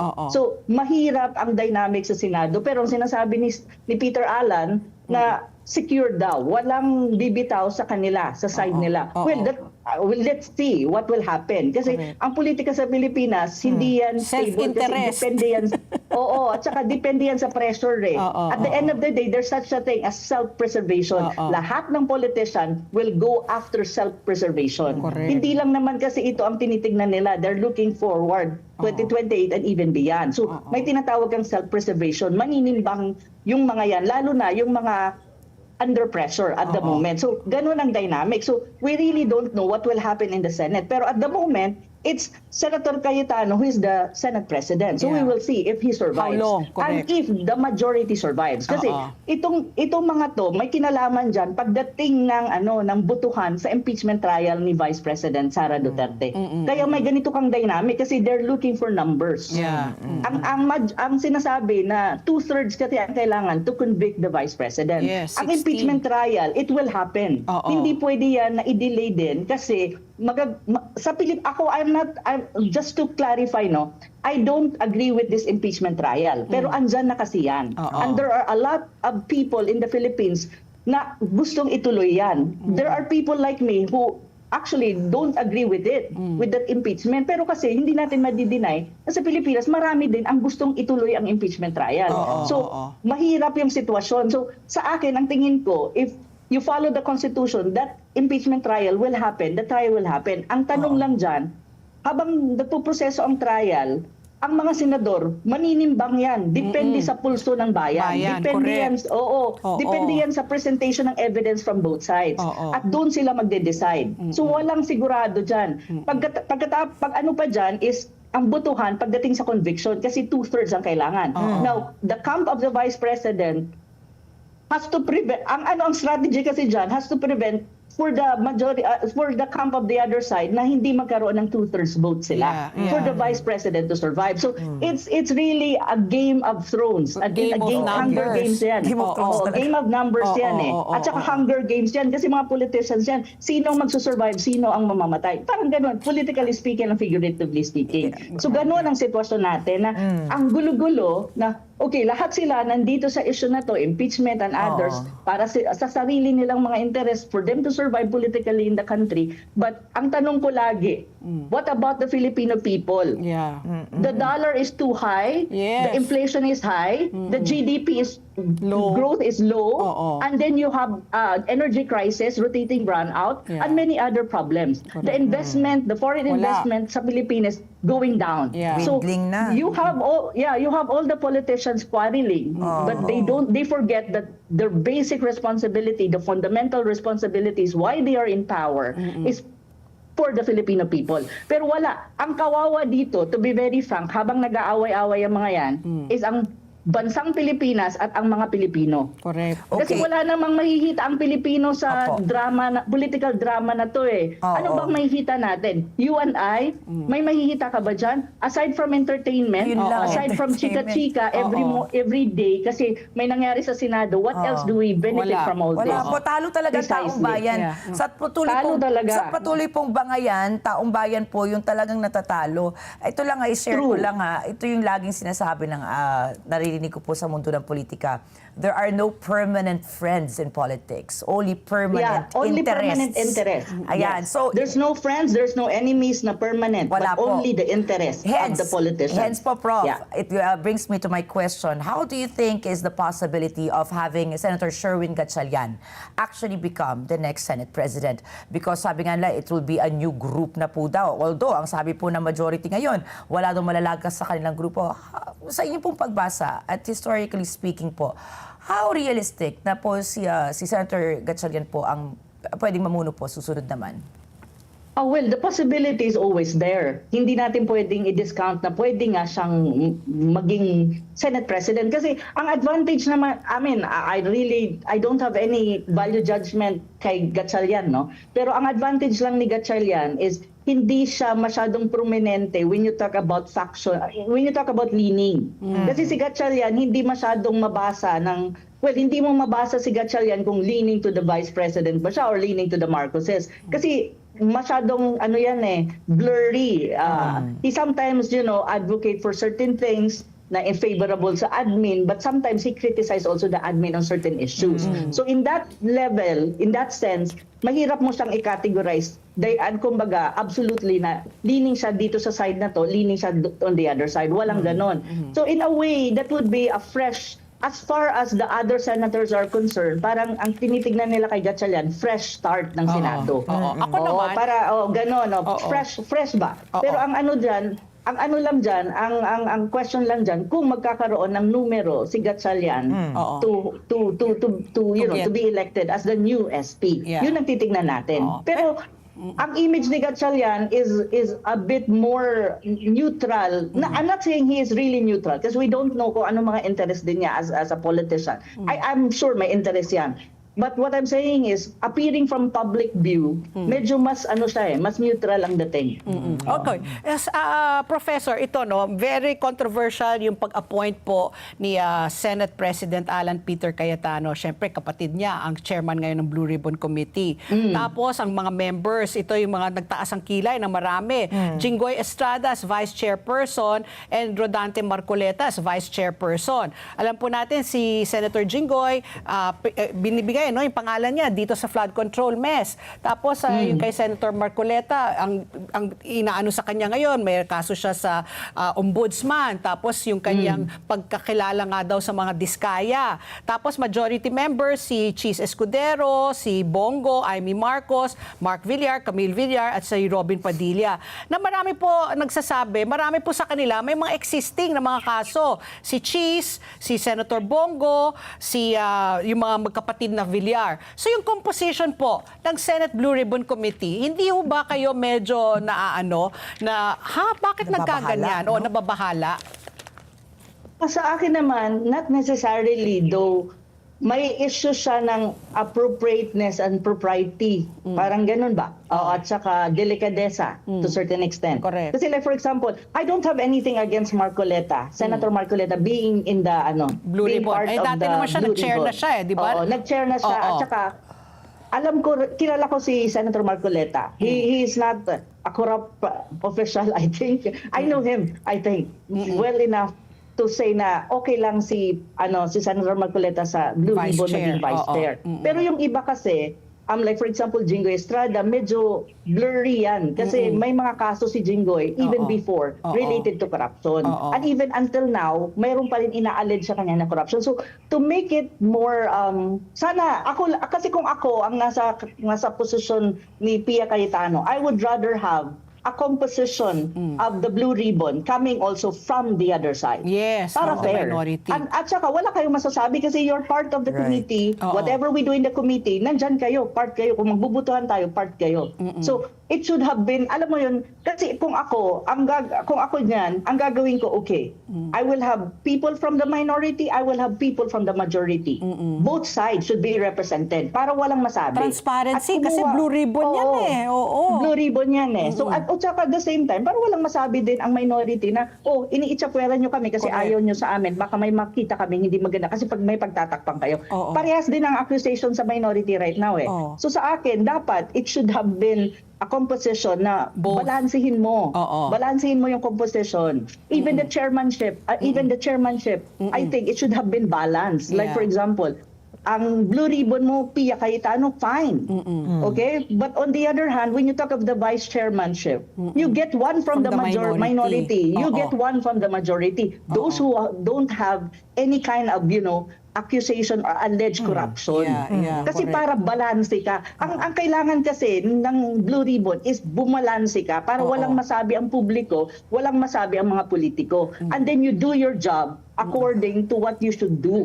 Hindi yung tipong very, very glaring din naman Yes, kasi ang ginawa na may leaning ka eh. Tsaka lopsided yun na nga eh. di ba? Lopsided siya Oo, eh. so I'll be very honest and frank with my analysis. It's very lopsided. Yes, And also, the Senate President is a Cayetano. One of Yes. the major committee in the Senate is Blue Ribbon. Oo, Out of nepotism. delicadeza, Oo. out of delicadeza, dapat Iba na. hindi Cayetano to Cayetano kasi look at the Senate right now. To be very honest, I don't even like the composition of the Senate. Ilan ang magkakapatid Apat. na nandyan? Apat na diba? pairs. Opo. That even is a very problematic presentation or depiction of our Yes, Senate because correct. that is nepotism already. Yeah. That's glaring. So correct. you protect the interests of your family and what? And your allies? Yeah. I mean, come on, give me a break. I'm sorry, but I'm speaking my mind as a Filipino and the way I see it. So ganun talaga ang sitwasyon dyan. So sa akin, since sila ang ang majority daw ngayon ang nakaupo, gawin nilang balance yan. Kahit yung mga committee, they can actually give chairmanship to the other side. So what? Kaya nga, that's why, Anyway, kaya nga, di ba, that's what nga saying, Professor, dami nagtaas ng kilay nung nakita yung composition ng Blue Ribbon. Very lopsided. So, mas Lopsided talaga. napipintasan talaga ngayon si Senate President Alan Peter Cayetano. Kaya, he's on shaky ground. Kasi a lot of people are displeased, no? Dissatisfied, Oo, ano? dissatisfied, displeased. With, so far, he's only been there for 2 weeks. And then parang wrong decision, yung mga judgment calls niya medyo off ako personally. But then again, of course, I am Tsaka, just yan it's an issue of how do you call it, check and balance. Yeah. If everyone in that committee will be your allies, there's no such thing as check and balance. Correct. Kaya Yeah. may opposition pa rin, may Kutsabahan ang minority. mangyayari. Yan. At saka siguro sa kaalaman lang po ng... ganun talaga yan. Di ba, Prof, no, at Pat Pino, sa kaalaman lang siguro ng ating mga taga-subaybay na hindi talaga alam kung ano yung Blue Ribbon Committee. Sabihin lang natin na ito po ay isang investigative watchdog, kumbaga ng Senado. Yes. Sila po yung uusig at mag-iimbestiga Kaya powerful. in aid of legislation sa mga sinasabi pong mga anomalya, mga korupsyon. So kailangan talaga ay patas po yan.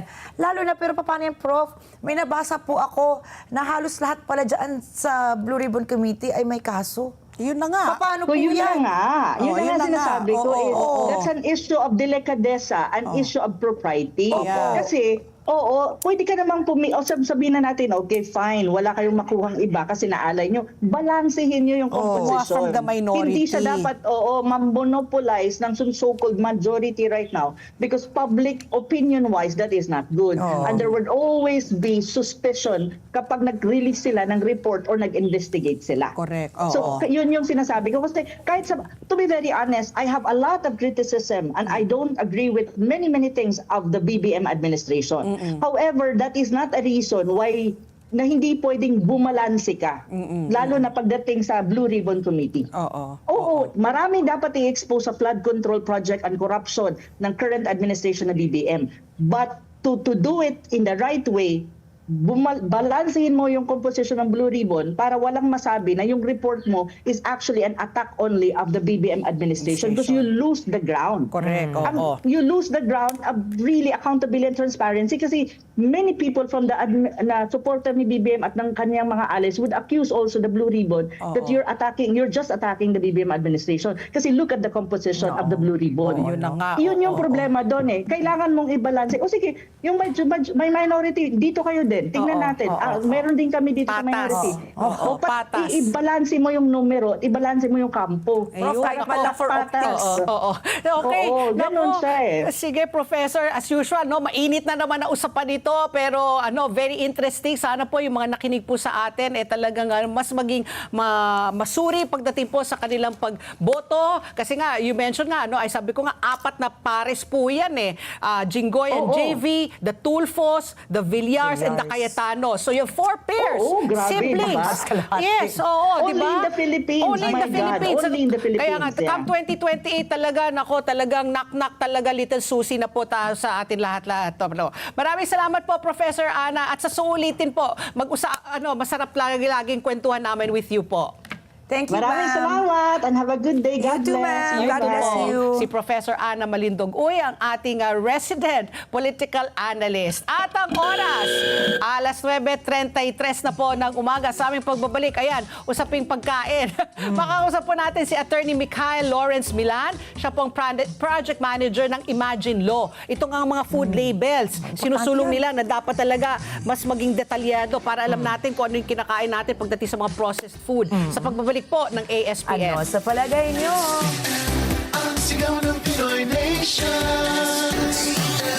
ASPN. Oras! Alas 9:35 na po ng umaga at ang oras na ito atid sa atin ng Salem Bed, bringing comfort to Filipino homes for over 50 durable years. Salem Bed, ang hari ng tibay. At ang oras muli, alas 9:35 na po at kasama na po natin sa linya si Attorney Mikhail Lawrence Milan, ang project manager po ng Imagine Law. Magandang umaga po, Attorney Mikhail, and welcome po sa ASPN. Good morning, sir. Magandang umaga po, ma'am. Okay, Attorney Thank you for Mikhail. having me. Oo, it's a pleasure to have you on the show. Kasi very interested kami po dito, no? Yung sinusulong po ninyo, you have a proposed bill sa Kongreso, Healthy Food Environment Bill, which seeks stricter food labeling and regulation of unhealthy food marketing in the country. Ano po ang, what is the spirit behind this proposed bill? Itong Healthy Food Environment Bill. Sige po, Attorney Mikhail. Yes, so one of the primary objective po ng bill na to, no, is to inform consumers. Right now po kasi most of our most Filipinos po, no, we don't know what we don't know about sa mga products po na binibili natin. Especially po now na pataas po yung cases natin ng diabetes, hypertension, CKD at iba po pong similar sickness po, no. Kailangan po natin ng mas klaro, mas accurate na information po sa mga binibili po natin pagkain para po mas magiging informed po yung food choices po natin pag bumibili po tayo sa grocery at supermarkets. Oo. Ano kasi yung mga ingredients na sabi mo nga hindi natin masyadong kabisado, no? Dapat mas aware tayo sa mga kinakain po natin. Ano ba yung mga tinitingnan ninyong na nakakaano sa ating kalusugan, nakakabahala? Sabi mo nga, hypertension, diabetes, ano yung mga ito? Yes, so meron po tayong tinatawag na nutrients of concern. Ito po yung pwede nating i-focus na mga na nutrients pag tumitingin po tayo sa nutrient facts sa likod po, no.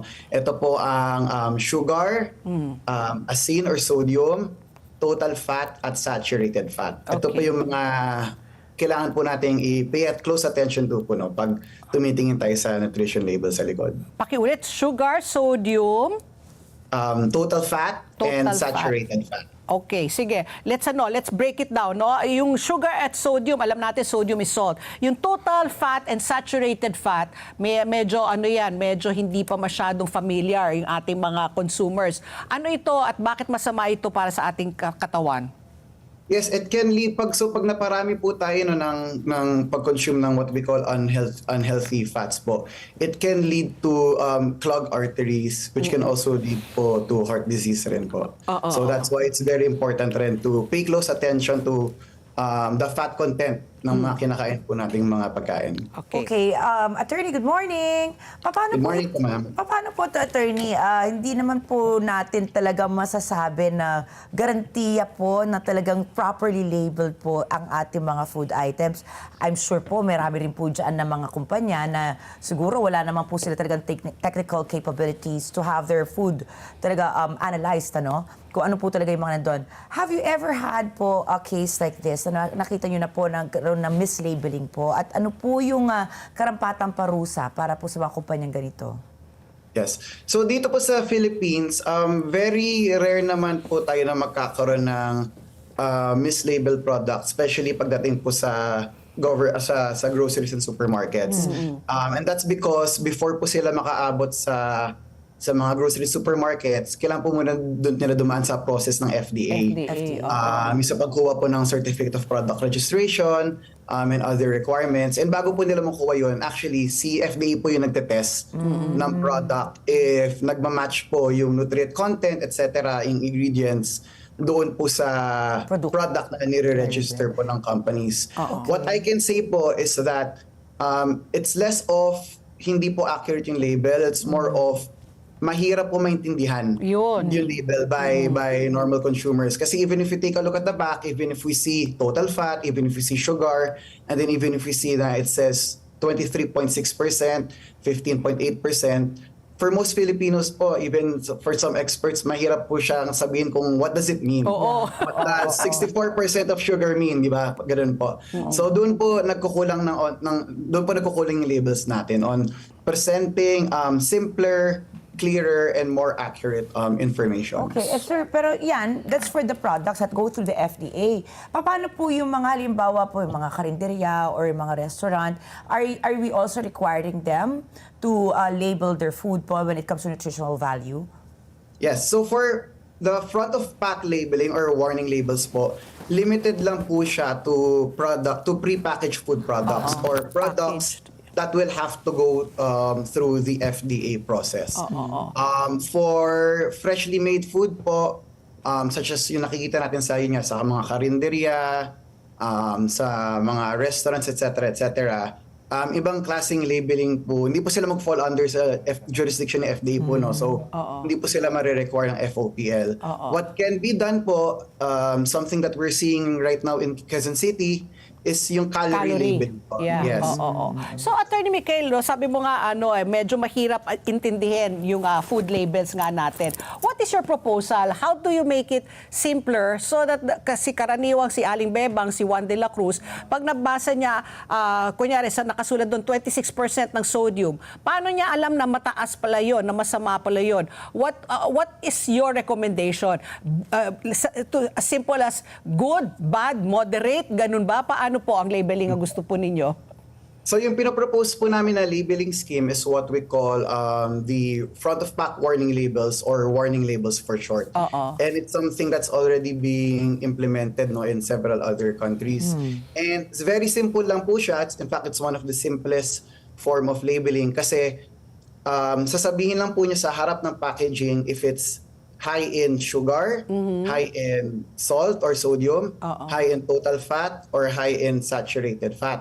And then, ibibase po niya yun sa recommended threshold or sa standard po na isa dito sa Pilipinas. So, pag dumaan po siya sa proseso ng FDA, tapos nakita po no, sa testing na lagpas yung isang nutrient sa threshold, i-require po siya na maglagay ng warning label. So, ngayon po for the consumers, instead of having to take the time to read and compute. At a glance lang po, in 1 second, malalaman na po niya agad kung mataas siya sa asukal, taba, or asin. So, pwede na siya mag-decide, bawal to sa akin kasi diabetic ako. Or bawal to kay nanay at tatay dahil may CKD sila. It will be very much clearer po for all consumers po. Kesa po yung pag wala pong FOPL and then we would have to compute pa. So ano to, Attorney Michael, itong mga sinusulong ninyo ay for locally produced products, di ba? Kasi, kumbaga, yun, piniprint pa dito. Kasi pag imported, wala na. Hindi na natin yung, hindi na natin sakop yan. So your bill is for locally manufactured products that is packaged. And when do you see this? Aakit ba ito sa Senado para sa final reading, para maging batas na? Ano na po yung timeline na tinitingnan niyo po? Actually, ma'am, would just like to clarify, even imported products, usually po in any country po, may kanya-kanya po tayong labeling regulations or labeling standards. And pag may imported product po, they would actually have to comply to the standards ng bansa. So in this case po, captured rin po yung imported product. So they will have the distributor, just to follow up on that. So you mean to say if it's an imported product, yung distributor here, if it does not comply the food label with what you are proposing, they will have to print a new food label and to put it over that existing food label. Ganun ang mangyayari? Yung magiging resolution po can vary po. Pwede po, depende na po yun sa ating government agencies. It can be in the form of a sticker. Pwede pong ma-relabel. But in any case po, it's not going to be something new for them, especially for big food companies. Kasi they import in a lot of other countries. And iba-iba rin po yung regulations ng other countries. So they would have to comply rin po. Okay. So, Attorney, how do you see naman this bill? If ever po maipasa na nga po siya bilang isang ganap na batas, paano po ito makaka-apekto naman po sa ating mga MSMEs? Lalo na For po yung MSMEs po, yes, based naman po particularly dun sa those bill who are natin. involved in food. Yes, so there are provisions po in the proposed bill that will provide assistance po for the compliance po ng MSMEs. Of course po, we recognize na iba-iba po yung mga capacity and capabilities po ng ating mga food companies. And definitely, hindi po may iwan yung mga MSMEs po natin. There will be mga incentives and provisions that will help assist, that will help them comply with the provisions of the law. And so far po, we're very optimistic kasi we currently have 87 legislative champions po in the House of Representatives pushing for this bill. Last Congress po, nung 19th Congress, in fact, si Senator Risa also filed this bill and we're hoping that for the 20th Congress po, magkakaroon na rin po ulit tayo ng bills sa Senado. Oo, kasi I was going to say, nako, baka pag mag-grocery shopping ka, dumaan ka sa mga snacks, di ba? Sa mga instant noodles. Baka puro bad for you, bad for you. Kasi ang tataas ng sodium content po talaga nun eh. Di ba? I mean, out of all the snacks, yung mga potato chips, yung mga cheese curls, mga chippy, ang tataas nun. Tapos yung mga Lucky Me, mga pansit mami. Yung mga pahilig, yung mga pagkain na gusto ng Pinoy, yung mga gusto ng Pinoy. So paano yun? Attorney Michael, baka puro red ang makita natin pag dumaan kami sa grocery aisle. Sa Chile, black stickers sila sa Chile. Kapag high in sodium, high in fat and sugar. So paano yun, attorney? Well, first of all, una-una, this bill naman po does not aim to prohibit, no? It's really just to inform. Yeah, kaya nga. And for most Filipinos, I think it's really quite important to face the facts of what we're eating. Pataas ng pataas po yung rate of childhood overweight and obesity. Pabata ng pabata po yung nagiging CKD patients. Pataas ng pataas po yung tension rate sa atin sa Pilipinas. There is a real issue po with regard to diet-related diseases sa Pilipinas. And one of the ways that we can address this is by merely informing Filipinos about the food that they eat. Siyempre, the choice is at the end of the day nasa consumers, but at least they will know, they have the necessary information on what to eat. And at the same time naman po, companies will have the option or can reformulate their products para po maiwasan nila yung warning labels. Nangyari po siya sa mga ibang bansa. Siyempre po, ayaw po nating may warning labels yung produkto natin. So for example, in Chile po, yung mga food items na kinilangan ng warning labels from 71% bumaba po to 52%. Wow. Sa Chile po, bumaba po ng 20% yung inumin nila na nagre-require ng warning labels. Bumaba po ng close to 20% as well yung mga pagkain na kailangan ng warning labels. Meaning, in general po, mas naging healthier po yung mga pagkain dahil binawasan po nila yung mga asukal, yung mga acid. So instead of nakikita po natin na yung mga linya na maraming warning labels, marami pong kumpanya na nag-adjust. Kasi they still want to market their product as something that the consumers would want to buy. Oo nga. Kasi at least, yung awareness man lang. So, kumbaga, yun na nga, sabi mo nga, recommendation lang ito. Bahala ka, Nasa free iyo pa will mo rin. pa rin. Kung matigas ang ulo mo, gusto mo talaga high in sodium or high in sugar, that's your own lookout na. So, you didn't answer me, Attorney Michael, in terms of time frame. Sabi mo nga, sinusulong ni last 19th Congress, Senator Risa. So, when do you expect this to become a law? Well, iba po expectations sa hope. We're hoping for this bill to Wala be passed pa. as soon as possible po, no?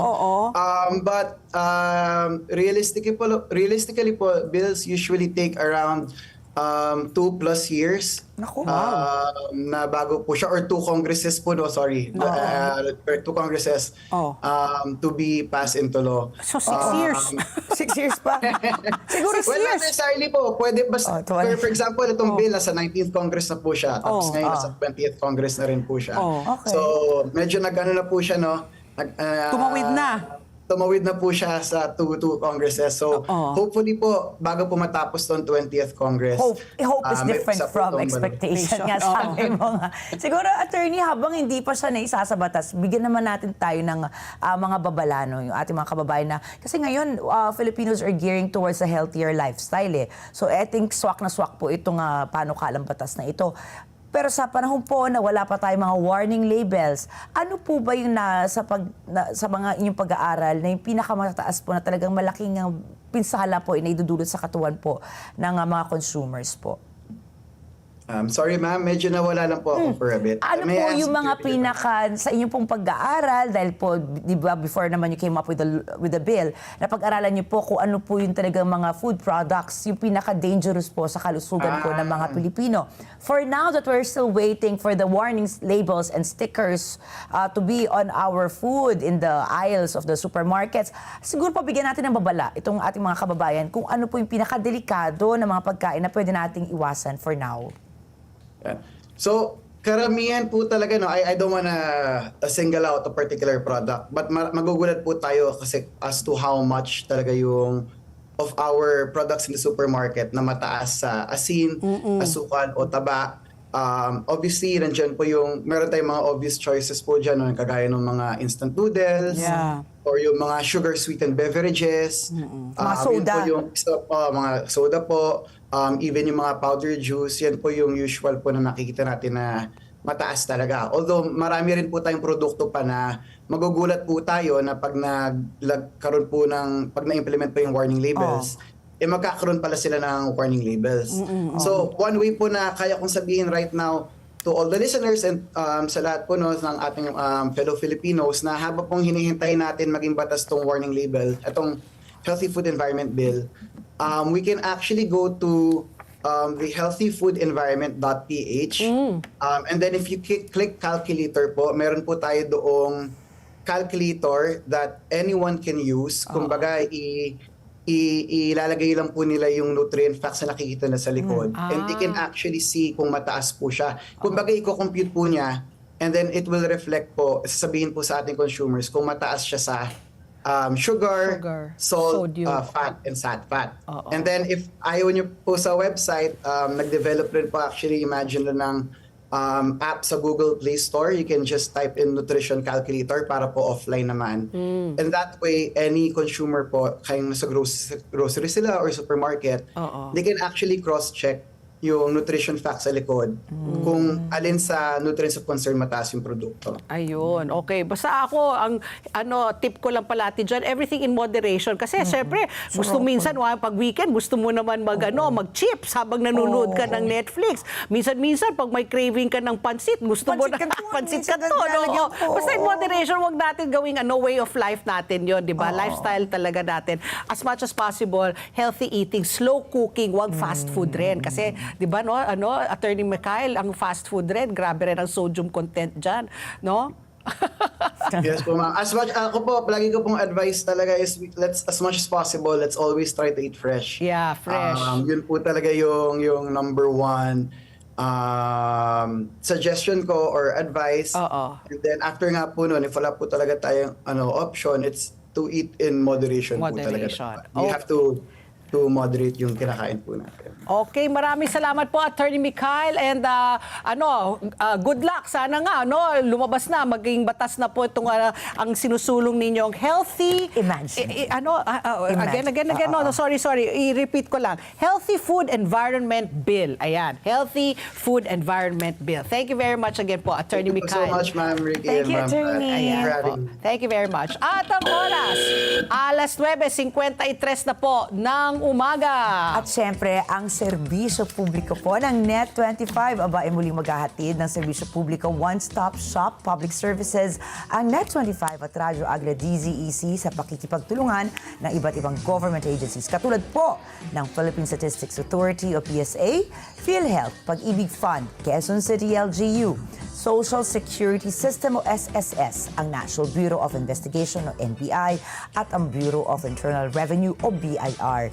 Ito po ay isasagawa ngayong Biyernes na May 29 mula alas 8 ng umaga hanggang alas 4 ng hapon dito po sa Net25. Ang address po namin, 25 Central Avenue, Diliman, Quezon City. Diba? Public service. At ang oras, alas 9:54 na po ng umaga. Bilang mga Pilipino, masipag tayo, matiisin at inuuna natin ang ating pamilya. Ngunit sa dami po ng ating responsibilidad, madalas nakakalimutan natin alagaan ang ating sariling kalusugan. At tandaan po natin, ang malakas na katawan ay mahalaga upang patuloy tayo makapagtrabaho, makapag-alaga ng pamilya at ma-enjoy ang buhay.